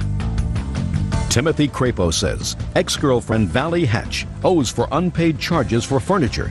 Valley says there was no agreement to pay back the money. Okay. What was the rent on the apartment where you lived? I paid all the rent and paid all the bills the last year and a half because she claimed that she couldn't pay her credit cards off of. So I said, don't pay me, I'll pay everything. You pay off your credit cards and then you can start helping me with bills. Well, towards the end of our relationship, I loaned her $1,000 to pay off her credit cards because she wasn't saying she wasn't getting them paid off. Just 1 second, let me ask another question. Miss Hatch. Yes. How do you get to work? How do I get to work? Through my automobile. What kind of car? I have a 94 Dodge Shadow. That you purchased yourself? Yes. Pay insurance on it? Yes. Pay gas? Yes. You pay repairs? Yes. You buy your own clothes? Yes. If you made $5,000 in 1999, you weren't contributing to a whole lot of furniture, stereo sets, couches, and everything else that it takes to set up an apartment, Miss Hatch. Do you understand what I'm saying to you? So it sounds to me as if the plaintiff, whatever furniture was purchased by him. Your Honor, I made tips. So the money that I come home with, that was the money that I pay all my car expenses, my rent, everything with. You didn't pay rent? She didn't pay rent. You didn't pay rent when you were living with him. He was earning $50,000 a year. You were a waitress. She was not nothing. You were not paying rent. Your Honor, he did take care of the rent. Yes, he did. I never said that he didn't. Electric, food, everything. Your Honor, everything. I shared expenses with him. No, you took care of yourself. Miss Hatch, your defense was that you walked out of the relationship with nothing, and you each contributed half of those items that were in the house. So as a result of that, the plaintiff said to you, go and charge furniture and I'll pay for it. Well, that sounded as if it might be plausible, except I don't believe you. I don't believe that that's how it happened. I believe that he told you you could make a limited purchase. You did make a limited purchase. You did pay off that limited purchase that you made, and then you said, I need a few more things. I'll go and take care of it. Then let me tell you what I think happened. I think you did make these purchases, and then I think he went and got married. That's what I feel happened. Then I think he went and got married, and you said, hell with him. Let him deal with it. Because, oh yes, that's what happened. Because I see no other reason for him, if you had an agreement to pay for furniture for you, for him to have come to your place of employment, which you acknowledge that he did, to question you about this bill, which you acknowledge that he did, because at that conversation you told him it's an interest-free loan for a year. Don't worry about it. So you did clearly have that conversation with him. May I say something, Your Honor? Sure. Make sure you don't get yourself into any deeper hole than you already are. I was harassed at work. I was physically harassed at work. I have photos of being physically harassed at work. By whom? By him? No, ma'am. every time me and my wife, she wasn't my wife at the time, she was my fiance, went into Angelo's, which is a club in Maryville, she would run into my wife. She told her not to come in there, would verbally attack her. That's what she's talking about. She verbally attacked my wife. What it boiled down is she charged money. And she charged money. She charged money. She charged money. She intended to pay it. Maybe she intended to pay it. Yes. In any event, what is the total bill now with interest? $2,470.88. And that's exactly what you're suing for. And that's what I want. Judgment for the plaintiff. Thank you very much. Parties are excused. You may step out. Well, I just want to start all over again. Keep your guard up and don't give anybody anything, I guess. And now the next case. All parties on Bloom versus Frank. Step forward, please. 28-year-old student Michael Bloom is suing former roommate, 24-year-old homemaker Teresa Frank, for stealing money out of his day planner. Teresa is denying the charge. Mr. Bloom, it is your claim that the defendant stole $523. Want to explain to me what makes you think she took your money? On the date in question, the Sunday the 22nd, my planner turned up missing. The night before, I had received my VA check, cashed it with a friend of mine. We went to a banquet, and after the banquet, we stopped off at Carl Sr. I was counting my money. I had five $100 bills, a 10, 2 5s, and a couple 1s. After we left, I placed it all back in my planner. What kind of planner? It's this planner right here, Your Honor. Went back home. It was late at night. I had crashed on the couch. Hadn't been feeling good all weekend, and that's where I stayed all day Sunday until I had to take my friend's car back. When I left, I had grabbed my backpack. I didn't see my planner anywhere. I automatically assumed it was in my backpack, and I left. I went to the store. When I went into my backpack to get the planner out, my planner wasn't there. So I assumed I just didn't grab it. I went back home to get it. Where I had thought I had left it, it was not. Judge Judy continues in a moment. I had found it, but there was no money in it. I said, "Where did you find it?" He said, "In my room." In your room? Yeah. I laughed. Real cases, real people. Judge Judy. Michael Bloom says former roommate Teresa Frank stole $523 from his day planner. Okay. Do you live with the defendant? We did, yes. Were you living with her last month? Yes. Was this a roommate of yours, your girlfriend? What was it? Just roommates, just friends. How long had she been living there? Over a year, Your Honor. So you have 2 different bedrooms? Correct. Okay. Go ahead. We searched the whole house, didn't find it. I looked in my room, I looked in the whole living room, the bathroom, everywhere where I thought I may have put it, and I couldn't find it. A little while later, she was outside with a friend of hers smoking a cigarette. Just instinctively, I'd checked her room. Maybe her son got a hold of my planner, and that... How old is her son? Almost 2 years old. Go ahead. So I instinctively checked her room, thinking maybe he got a hold of it. I had found it in a brown paper bag. There was some of his toys and some clothing in it, and there was everything else was in the planner, but there was no money in it. So what'd you do next? I said I had found it, and from there she was apologetic about it, said, offered to pay me the money back, and at that time I was very upset. I had to take my friend's car back to her. I said, "Don't worry about it, take care of it when I get back," and I left the house. When did you return to the house? Later on that evening. What happened later on that evening? She brought up that she feels that she shouldn't have to pay the full amount that was in the planner because she didn't know that was in there. She offered to pay half, $250, and I went to bed after that. So what happened? The next morning I got up. Per the verbal agreement that we had the night before, I wrote up a simple statement saying she would pay me the $250 by the 30th, which was that Monday, which is what we had discussed the night before. She didn't want to sign it. Did she ever say that she took the money? No. Did she offer any explanation as to why the planner was in her room? Not that I recall, no. Okay. When you said you came home and crashed that evening, was that because you'd been drinking? I had some to drink earlier that evening, yes. And is that why you crashed on the couch? No, at the time my computer was on the coffee table in front of the couch. I was checking my email and watching some TV, and that's ended up where I crashed. All right, Ms. Frank, now I'll hear from you. He came in, he was intoxicated on Saturday night, the evening before the planner was missing. And we talked, he fell asleep. The next morning we got up, I went to the grocery store, and my girlfriend stayed there and watched my son. And when I came back, Mike was pulling in right behind me, and I asked him what he was doing back. He said it would be nice to have a license. So, was looking around. I asked while I was bringing the groceries in, "What are you looking for?" He said, "My planner." So me and my girlfriend were looking around the house, helping him look for his planner. We looked everywhere. prior to him going into my room, we had been in my room dumping out toy boxes because my son does get into, he has gotten his planner before and ripped everything out of it. So we were going through toy boxes, everything in my room as well as everywhere in the house. And we didn't find it. Well, I didn't know where else to look. I said, well, I'm going to go outside and smoke a cigarette. My girlfriend came with me. When we came back in the house, the planner was sitting on the couch. I said, well, isn't that your planner? He said, yes. I said, where did you find it? He said, in my room. In your room? Yeah. I laughed. Who was this girlfriend who was there with you? She's just a good friend of mine. When did she come to the house? She came there with me that day, and she was watching my son and her daughter while I went grocery shopping. She was there by herself. Did you ask her whether she took your money? Yes, I did. What'd she say? She said no. Could she have taken your money? It's highly possible, Your Honor.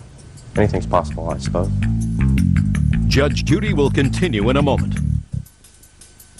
Okay, so let's talk about this for a minute. Had you gotten VA checks before? Yes, I have. Had you cashed them before? Yes, I have. Did you keep the money in the planner? Yes. Any money ever missing before? My planner has come up missing before. No.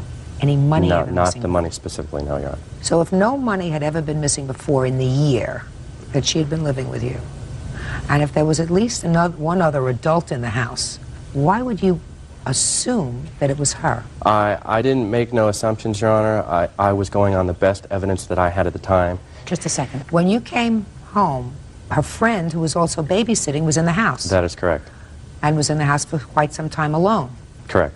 So it is possible, Mr. Bloom, that, and I'm not attributing this to your friend, but it is possible that the friend found your planner, took the money, and put the planner in a bag in the room. Correct. So how can I find in good conscience, sir, by proof that is even a preponderance of the evidence, that she stole it? How can I find that? I don't know, Your Honor. I don't know either. You just answered the question. Thank you very much. The case is dismissed. Thank you. Parties are excused. You may step out. Judge. Case number 372 on the calendar in the matter of Shufflin versus Bailey. Parties have been sworn in, Judge. You may be seated. Sir, have a seat, please. Mr. Shufflin, it is your claim that the defendant, with whom you were involved romantically, had borrowed at some point $300 from you for some medical bills as a result of a car accident that she had had. You are no longer involved romantically. You claim that she made one payment to you. I believe you said the payment was $60. Is that right? Yes. And so she still owes you $240. Yes. She says no way. When did you start to date her? In about May. I'm not sure exact date, but in May. Of this year? Last year. And when did you make her this loan? As far as I can remember, it was about June. Of 99? Of 99, yes. And tell me the circumstances surrounding the loan. Okay. She must have told you that she needed money. Well, basically what happened is she kept telling me when we talked on the phone, her parents were bothering about the money for a doctor bill. What was the doctor bill for? A car accident before we even met.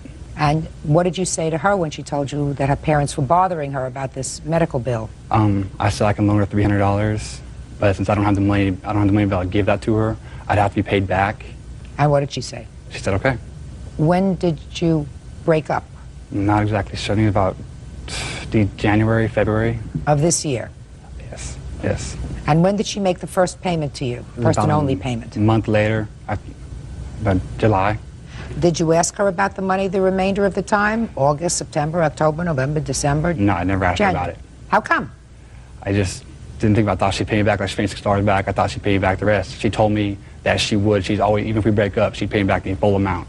Well, I understand that, but for all those months, she never made any further payment. Did you live together? No, we did not. You saw each other exclusively? Yes. Okay. Now I'll hear your version of the events.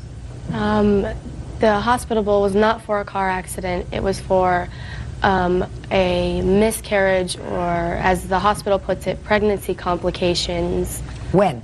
It was in June of 99. last year. You started to date the defendant in May of 99? Mm-hmm. When in May? I think like the 11th. Where did you meet? Him and his friends picked up on me at the mall. And when did you have your first date with him? Geez, I don't know. He called me the next day. I guess we hung out like a week later. So that would have been, hanging out would have been, say, the 18th of May. Is that right? Yeah. When you said you hung out, was that a date? Yeah. Where did you go? I don't remember. We went to the movies. And do you recall how much after this first movie date that you had any intimate relationship with him? Only like 2 weeks. 2 weeks after that? Yeah. All right. 2 weeks after that would have brought you to the end of May. Mm-hmm. Correct? Now I'll see your paper.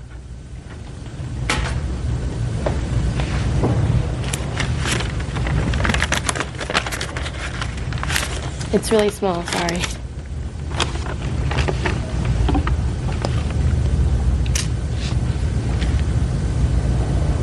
When did you go into the hospital? The 23rd of July. In your reply, you said this all started in June of '99 when I became pregnant by the plaintiff. I got pregnant in June, but I was in the hospital in July because I was about 4 weeks along. Mm-hmm. Tell me about this automobile accident that you had. The automobile accident was like 2 months before I met him, like a month before I met him, something like that. Right. Tell me about it. I was on my way back from a friend's house with my best friend at the time. Her mom was driving, her sister was in the car. It was 5 o'clock traffic on a Friday night. There was a guy behind us, he wasn't paying attention, and he hit us from the back. It was like nothing. Did you see a doctor? No, I did not.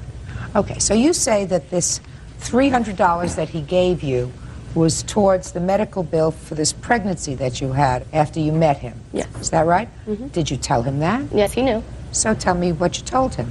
I called him one day crying because I thought that I was pregnant, and I didn't know what to do. And he said... Had you been using birth control? No. Why not? Because I was being stupid, basically. I wasn't thinking, and yes, that was wrong of me. Yes. And he said something along the lines of, well, if you are, we'll take care of it. And then I started bleeding about a week before I went into the hospital, and I ended up in the hospital at like 4:30 in the morning because I was bleeding really bad and I was cramping really bad, and my dad didn't know what was going wrong with me. And is that what you claim he gave you the $300 for? Yes, it is. And I gave him back $100, not $60. Did you show him the bills? I never saw the bills myself. Why not? I was 17 years old. My stepmom handled it. And you're 18 now, is that Yes. it? How old are you? 19. Within a couple of weeks after you met, you claimed that you were pregnant by the plaintiff. Yes. Did you have any other boyfriends before the plaintiff? Yes, I have had boyfriends. Did you have any intimate relations with anyone else before the defendant? No. No? Not until, well, it was 2 years prior. And it was one time.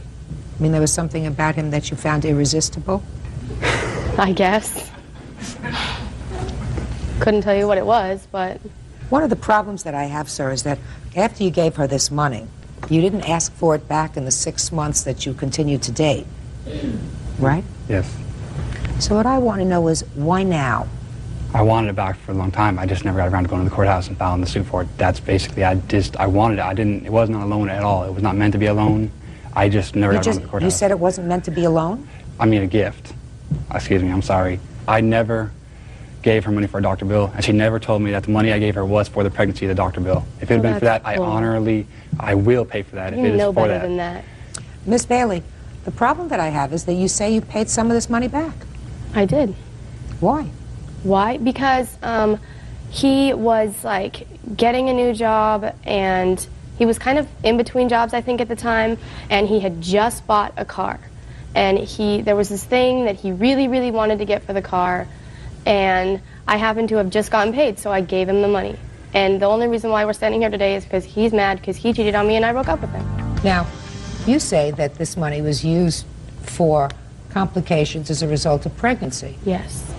That doesn't necessarily mean it wasn't a gift.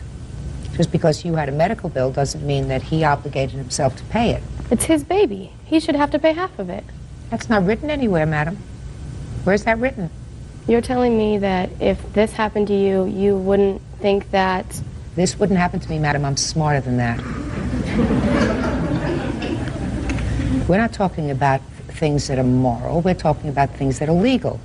You see, if two people are not married, there is no presumption that this child is his child. None whatsoever. If two people are married and the wife becomes pregnant, They are jointly and severally responsible. That means both of them together and each of them individually are responsible. You know what it means? Are responsible for the hospital bill or any bills as a result of this pregnancy.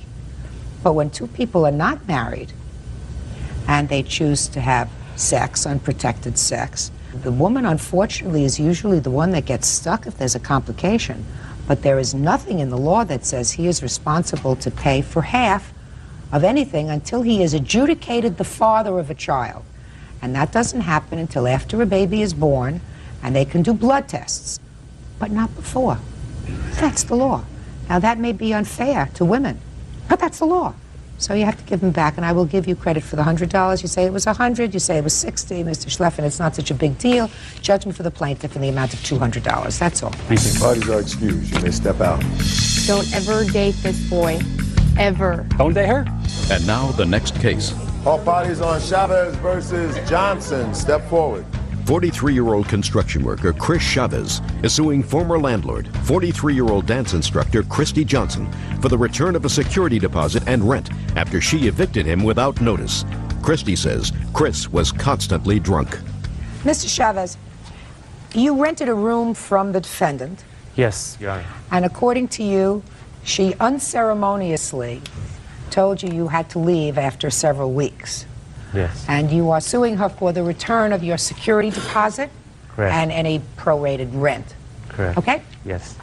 And she said she was forced for safety reasons to have you evicted immediately, and that she's not returning your security deposit because there was damage to the room. That's what this case is about, right? Mostly. That's good enough for me. Mostly is good enough for me. Okay. How much was your security deposit? The security deposit was $294.50. And the rent? $350. When did you move in? On August 8th. And when were you told to leave?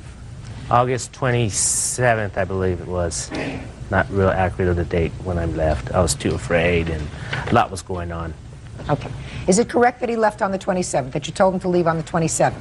I gave Chris notice in writing. First, I gave him a letter on the 23rd trying to work out the problems that were going on. And I think it was a day or two later I gave him a notice in writing and asking him to leave by Saturday, which I think is the 27th. 27th. So then you owe him some money for rent. No, I do not, Your Honor. Yes, you do. Your Honor? Yes.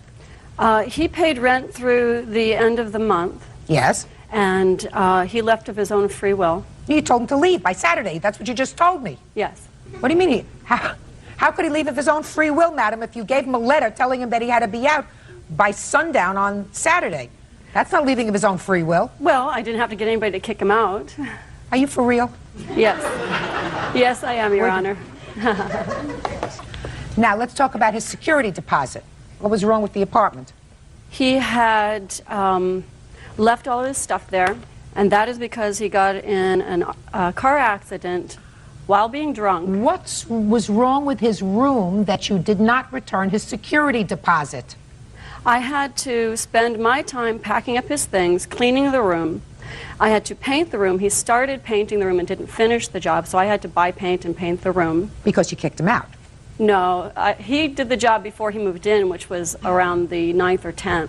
And we're talking 2 weeks later, Your Honor.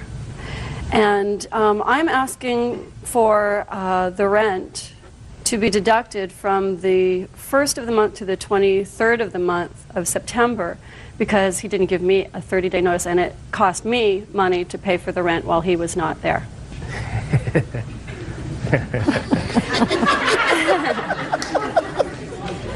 Get real.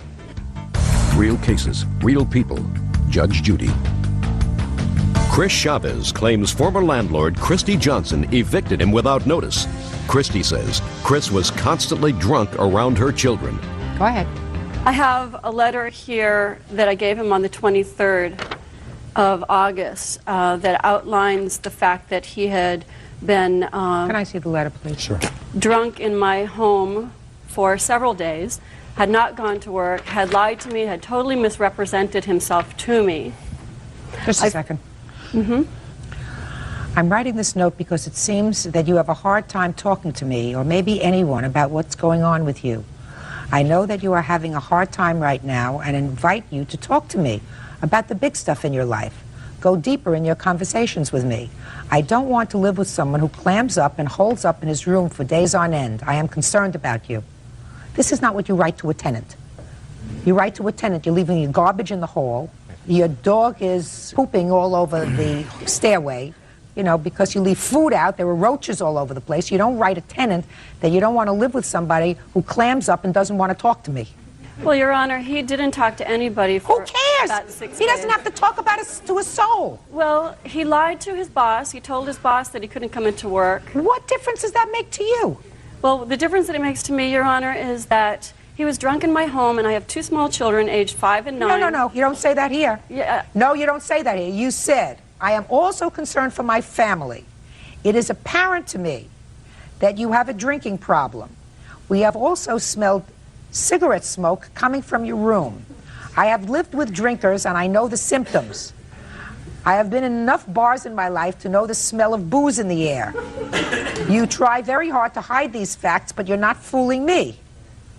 It doesn't say that he did anything untoward towards you, did anything untoward towards your children, came home and threw up all over your living room couch. It said that you smelled alcohol on his breath and that you know the symptoms of alcoholism. Your Honor, the smell permeated the house. I also... Then you made a mistake in renting the room to him. I did make a mistake. Then what a landlord does is a landlord gives somebody 30 days notice and says, go and find yourself another room. I was afraid to let him stay in my house. Then how dare you even suggest to me that you want him to pay September's rent because he didn't give you 30 days notice? Doesn't that sound ridiculous to you? Not to me, Your Honor. Well, it sounds ridiculous to me. It probably sounds ridiculous for the other 10 million people who are going to watch this program, I think. I feared for the safety of myself and my children. It was very stressful. It was very scary. This man was drunk, and he urinated his pants and didn't know it. This man had sushi in his room for 3 days, smelled like a dead animal was coming out of his room. Okay. He was so drunk. I have receipts there that show that he, every day for 6 days, he bought a quart of Bacardi rum and Pepsi. He stayed in his room. How did you find those receipts? When I cleaned his room because he refused to take his stuff away. They were in the trash. You had an obligation to give him 30 days notice, Miss Johnson. Was half the room painted, sir? It was all painted except for the trimming, trim the edges. That's all I had to do to be finished with it. I read your papers, and I understand that you were going through a difficult personal time in your life. Yes. You were going through a separation from your wife? Yes. Your Honor, excuse me, he lied to me when he moved in. He did not tell me he was separating from his wife. He told me he was in a roommate situation. The house was being sold and he had to leave. What difference does that make to you? Well, because it set up a lot of lies. He misrepresented himself as an upstanding young man who worked constantly, and he didn't do any of those things. And after doing research... You're a landlord, I madam. found many of those You're things not his wrong. companion. No. You're not his therapist. No. If he wants to tell you that he's living with 6 monkeys, that's his business. He doesn't have to tell you that he's separated from his wife. That information he doesn't have to share with you at all. No, he didn't, Your Honor. Right. You're absolutely right. But my question is, Mr. Shevins, did you drink a little too much during that period of time? No, I don't think so. I wouldn't drive. I just stayed in my room, worked on computer. Is what you're telling me is you knew enough that you had had too much to drink to drive your car? Exactly. I did not drive my vehicle. Your Honor, that's a lie. He drove his car while he was drunk. He got in a car accident. He told me while he was drunk. Has nothing to do. He's not your boyfriend, madam. No, he is He's not not my your boyfriend. He's a tenant. But he's dangerous, and he was in my home. He did not do anything dangerous in your home. He was bumping into walls. Oh, Miss Johnson, in my home. I would suggest that you not rent to anybody else. I am not, Your Honor. Good. It's the most ridiculous thing I ever heard. You throw him out and you want him to pay the next month's rent because he didn't give you 30 days notice. And I'm issuing a judgment for the plaintiff in the amount of $350.50. That's all. Parties are excused. Parties have been sworn in. Judge, you may be seated. You folks have a seat, please. All right, Mr. Ahrens, it is your claim that Mr. Payton assaulted you. Correct. There is sort of a companion case here that I will address either during this case or at some point immediately after involving a Mr. Spear. Is that you? That's correct. And you weren't actually there during the course of this whole event, but you allege your car got damaged by Mr. errands while he was drunk. When did this assault take place, sir? The assault itself occurred at 3 o'clock in the morning. I was with my friends. I need a date, sir. December 18th. At 3 in the morning. 12/18/04. Correct. Where were you? I was in the parking lot of the Hilton Hotel, located in Corvallis, Oregon. What were you doing there? My friend had a party right next door. It was his birthday party. And what time had you arrived at the party? 10 o'clock. How many people were there? Roughly 8. A lot of drinking. Yes, we were all over 21. I didn't ask how old you were. I said there was a lot of Yes, there drinking. was a lot of drinking. What were you drinking then? I was drinking Miller Lite. Nothing other than beer. Correct. And what happens? We were outside, out front. There's a fence separating his house and the parking lot. And we were out front there. I was with my friends, Jason. Well, they're actually acquaintances. About 3 girls came out of the Hilton Hotel. At that point, we called over to them to come over and talk to us. So they came over to where we were. What did you say to them? I don't exactly remember exactly what we said, but we said, hi, what's going on tonight? What are you guys doing at the Hilton? At that point, approximately 3 to 4 men came out of the hotel and immediately came over to where we were. Mr. Payton targeted me specifically, and he started going after me. I could tell he wanted to fight. He was very aggressive towards me. Well, tell me what he did, sir. He said as soon as he came out of the hotel, he said that he saw me looking at him and saluting in a Hitler-like way. I don't know what he was talking about. Do you know what he's talking about, Mr. Payton? I know exactly what he's talking about. What is he talking about, Mr. Payton? When I walked out of the hotel, we walked over to the young ladies, and they seemed upset, so I walked over and asked him to stop, and he was on the other side of the fence, and he gave me one of those. Can I interject at this point? What were you doing at the Hilton Hotel that evening? The dorms were closed at our university, and I was staying there for a school function. Okay. What time had you started drinking that night? I'm 18 now, I didn't drink. Okay, Ben.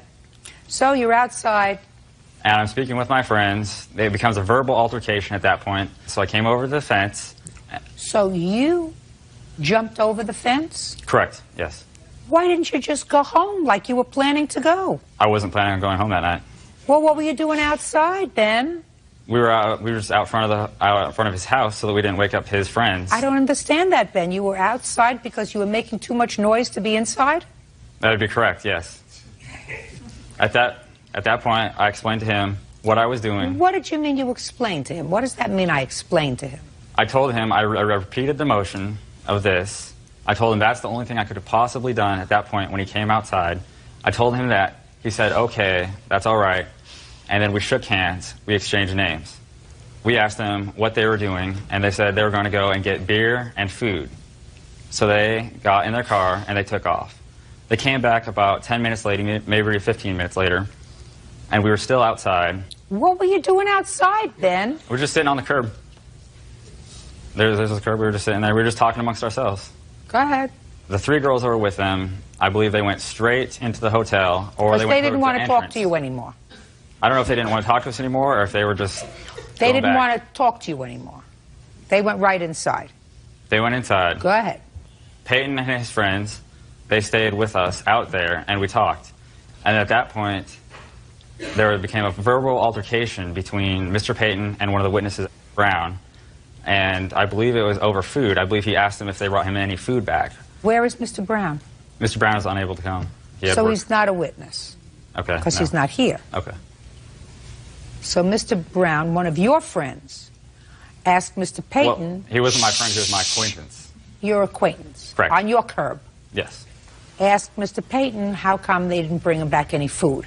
Yes. You think that was because Mr. Brown maybe had a little too much to drink? Possibly, yes. Keep going.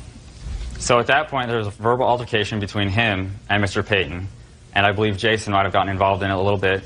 At that point, I got up and I got in between them, and I pushed them aside, and then I'm not sure exactly what he did. That's about where my memory ends. Shortly after that point, it was because he had struck me to the face. I received a massive concussion. I have photos here if you'd like at this time.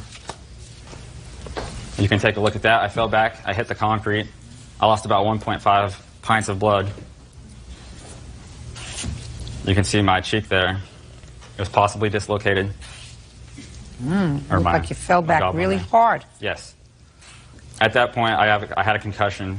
I do not remember anything from that point Good. on. Now, Brian. Yes. Let's hear it. Like you said, the young ladies did come out the... Why don't we start with the young lady? Oh, okay then. Because you weren't there. The young lady was there first. Is Can I that right? interject at this point? No. Okay. You came out at some point of the Hilton Hotel. Yes. Ben and his friends were yelling at us, and... What were they yelling? To come over and, like, what were our names, and we could tell that they were very intoxicated. And then the boys came out and were like, these guys won't leave us alone. They keep yelling at us, and they're very intoxicated. And so I believe that Brian asked them to leave us alone. Did you go out with Brian and his friends for some food? Mm-hmm. Yeah, that would be a yes. Yes. What happened when you came back? We got out of the car, and they started yelling and stuff like that, and then Ben started beating the car. And the car alarm... Whose car was it? Mine, Your Honor. Your car. He started beating with what? With his fists? Mm-hmm. And the car alarm was going off. All of us actually asked him numerous times to stop it, and he wouldn't.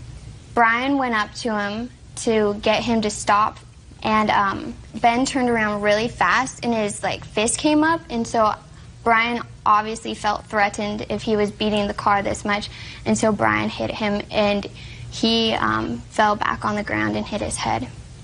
Okay. The police were called? Yes. You have the police report? I have the police report. And I'd like if to there's see it, something I could please. say. The police interviewed all the witnesses. I'd like to see both police reports, and Ben, I can read. You don't have to tell me what it says. Can I just point one out thing, though, please? Yes? They interviewed all the witnesses there, and they took down their names. Her name's nowhere in the police report. Well, it may not be in the police report, but did they take down the names of the 3 girls who were... No, they did not. Well, so? I don't recognize her at all. I'm not sure who she is. They interviewed everyone who was there at the time Listen of the to incident. me. You were so blind drunk, not a question in my mind, that you wouldn't know her if she came up and bit you in the behind. You said there were 3 girls that came out. It's my job to ascertain who tells the truth and who lies. She told a very cogent story. There is no reason to say that she's lying about being one of the 3 girls that came out that night that spoke to you. Why didn't the police interview her then? I have no idea, sir. I have enough trouble figuring out why I'm here. Judge Judy continues in a moment. We were drinking, him included. He started picking a fight. I can quote him on, I can kick 2 of your guys' right now. Hands off your hips. Real cases, real people. Judge Judy. Ben Aaron says, during a night of partying, he was assaulted by college football player Brian Payton. Brian says Ben was drunk and out of control. In a separate lawsuit, Adam Spear is suing Ben Aarons for denting his car. How did you get the injuries to your hands, sir? How did you get the injuries? I didn't have any injuries on my hands.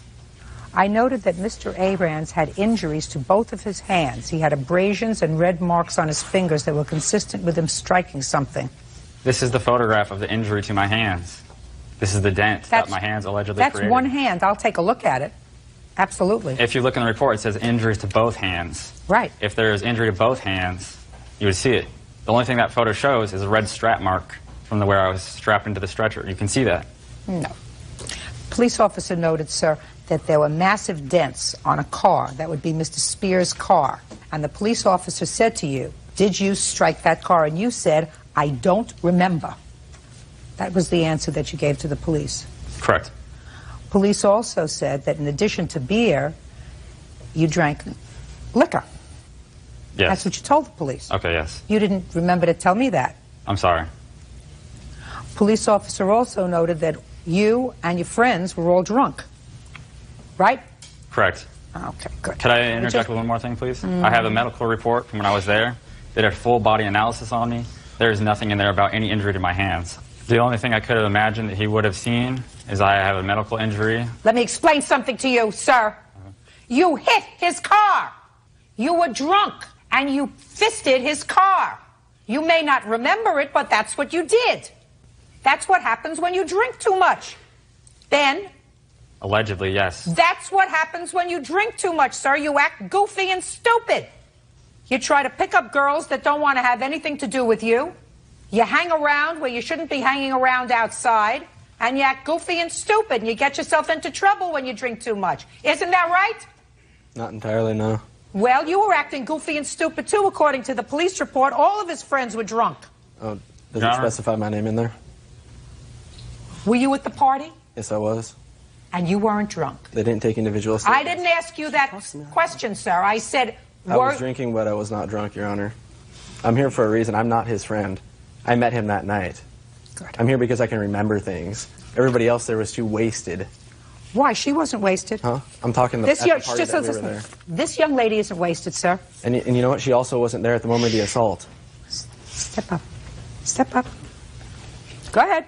Kind of twisted that around a little bit. I'm not denying that he hit any car. Good. So let's start there. Let's start there. He hit the car. I did not see him hit the car, no. Okay. So you weren't there the entire time? No, I was outside most of the time. I was inside for maybe 3 minutes the whole time. He was there when I actually got hit. And I was there and witnessed the assault. Let's hear it.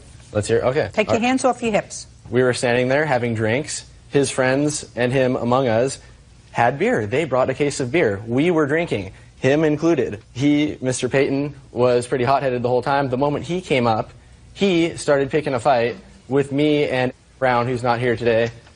I can quote him on, you guys are pretty stupid. I don't want to hang out with you guys. I don't want to sit here and drink with you. I'm going back to my hotel. I can kick 2 of your guys right now. That set me, who's pretty hot-headed, if you can't tell, and Brown off. We kind of got up in his face, and he did the same. Some words were said. That's when Ben said he came up and tried to break up the thing. He went back to the hotel for a while with the girls. We still hung out with his 2 other friends. He came back out. And hands off your hips. All right. He came back out. Some more words were said. Ben, at the time, was sitting on the curb drinking a beer. He stood up. Ben wasn't even looking at him. We were all talking. He walked over to Ben and cheap-shotted Ben in the jaw. So after they left, instead of going back to the house, you stayed in the parking lot. You remember why? It's a place to sit. We were there already. I can just stay where I want, I believe. It's not against the law. I love it when it all comes together. Just let him talk. Right? That's what you do best. Mm-hmm. Mr. Payton. Yes. Here's your problem, sir. Your problem is the statement that you made to the police. And the sum and substance of that statement was that he was loud and obnoxious and drunk. Yes. And he kept hitting on Mr. Spears' car. Correct. And you told him to stop. And he walked away, and he came back and he hit the car again. And then you hit him. That's basically, yes, what happened. I didn't intentionally walk to him to hit him. Like, I came back around the vehicle because I walked through the back of the vehicle towards the Hilton. Whatever. Let me tell you what you said to the police. Okay. Mr. Payton, you said to the police, I told him to knock it off. Mr. Payton said that he started to walk away twice, and each time Mr. Aarons began striking the vehicle again. Mr. Payton said that he told Mr. Aarons one last time to quit striking the vehicle, and when he failed to stop, he hit him. Yeah. I asked Mr. Payton how many times he hit Mr. Aarons, and he said twice. And that you struck him both times in the face. Yes. And you said you were shocked that he fell down because you didn't think you'd hit him that hard. Well, but he was drunk. Yeah. Now you can stand up. I'm going to hear this other case. You want to get that folder now because I don't have to hear it twice. I've just heard the facts of the case. This is Spear against Aarons. Case number 49. Very good. You have an estimate for the damage to your car? Yes, I do. May I see it, please? Would you like the court fees that it's been costing me? No, just the damage to the car. Yes, ma'am.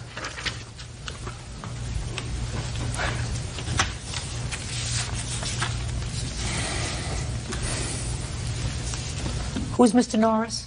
Is he a friend of yours? Yes. Okay.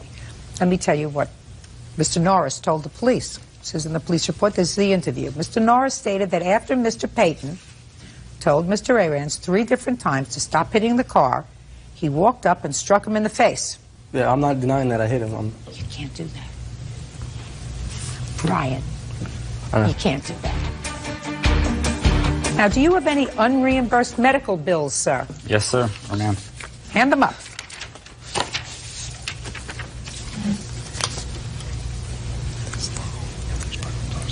These are all unreimbursed medical bills, is that right? Correct. You had no insurance? My insurance was denied, yes. No insurance. You go to school full-time? Yes, ma'am. You have a job? No, ma'am. You can't hit somebody because they're damaging property. He has over $5,000 in unreimbursed medical bills. You have to take care of that. I say this to you, sir, that I think you behaved badly that night, but for the fact that this young man had no right to hit you, believe me, you would leave here today without a judgment. But the law is clear. You cannot defend somebody else's property with physical violence. So I'm awarding you your judgment of $5,000. You are entitled to that. On your claim, I'm awarding you a judgment against Mr. Arans for $1,500 so that you can fix your car. Anything you want to say to me? I have right here a list of all the instances where people were hit by OSU football players in the past several months here, and I believe that this shows that there's a lot of animosity from athletes who are out of line and out of control. This happened at 3 a.m. past curfew. Listen to me, sir. I have no particular axe to grind. I don't even like athletes. What I don't like are young people who get so drunk that they can't remember what's happened. According to the police, according to the doctor, you reeked of alcohol, you had no memory of the assault because you were drunk. Because if you had had any kind of negative vibes with them during the course of the evening, and if you were sober, I can't believe you would be stupid enough to sit in the parking lot of the hotel where they were staying, not you. That's what you keep wanting to answer me, sir, and I'm telling you, that's what happens when you're drunk and stupid. Bad things happen. That doesn't mean he had the right to assault you. It just means that your actions, your purposeful actions in consuming too much alcohol was the proximate cause of all of these events that spiraled out of control that night. And if that's the way you can consume your alcohol, I suggest to you that you don't drink anymore. This case is over. Thank you. Sản phẩm mình đang cầm trên tay đây là dòng vitamin E đỏ và mỗi hộp như thế này thì gồm có 30 viên nang. Thì với cái công dụng, cái tác dụng của dòng vitamin E đỏ mang lại đó là sẽ hỗ trợ chống oxy hóa, trẻ hóa làn da và giúp làn da của chúng ta khi mà có những ai mà có cái làn da khô ráp thì sẽ trở nên căng mịn và cái làn da sẽ được mềm mại hơn và sẽ hỗ trợ giúp những cái vùng da mà bị chảy xệ thì sẽ trở nên được săn chắc và nó sẽ tái tạo cái tế bào da mới, giúp da được trắng sáng và khỏe mạnh hơn, hỗ trợ xóa các cái vấn đề như là thâm, nám, tàn nhang, các cái vấn đề như mụn trứng cá, thâm mụn và trả lại cho chúng ta một làn da láng mịn và trắng sáng một cách tự nhiên. Và đối với dòng vitamin E đỏ này thì nó sẽ còn hỗ trợ các cái tình trạng tóc rụng, khô xơ, bạc sớm, giúp tóc được dày dặn và suôn mượt tự nhiên hơn. Và những người mà nên sử dụng cái dòng vitamin E đỏ này là những người mà cần bổ sung cái lượng vitamin E, hoặc là những người có cái làn da khô, nứt nẻ, hay là da bong tóc, những người muốn chống lão hóa từ bên trong, hoặc là những người mà đang muốn tăng cái khả năng như là thụ thai. Và cái cách dùng cái dòng vitamin E đỏ này thì chúng ta sẽ uống 1 viên trên một lần và trên một ngày vào buổi sáng, hoặc là chúng ta dùng cùng với bữa ăn trưa. Chúng ta sẽ bóc lớp vỏ, lấy cái phần vitamin E đỏ ở bên trong. Chúng ta có thể cũng là làm một cái mặt nạ cho da mặt của chúng ta đều rất là tốt.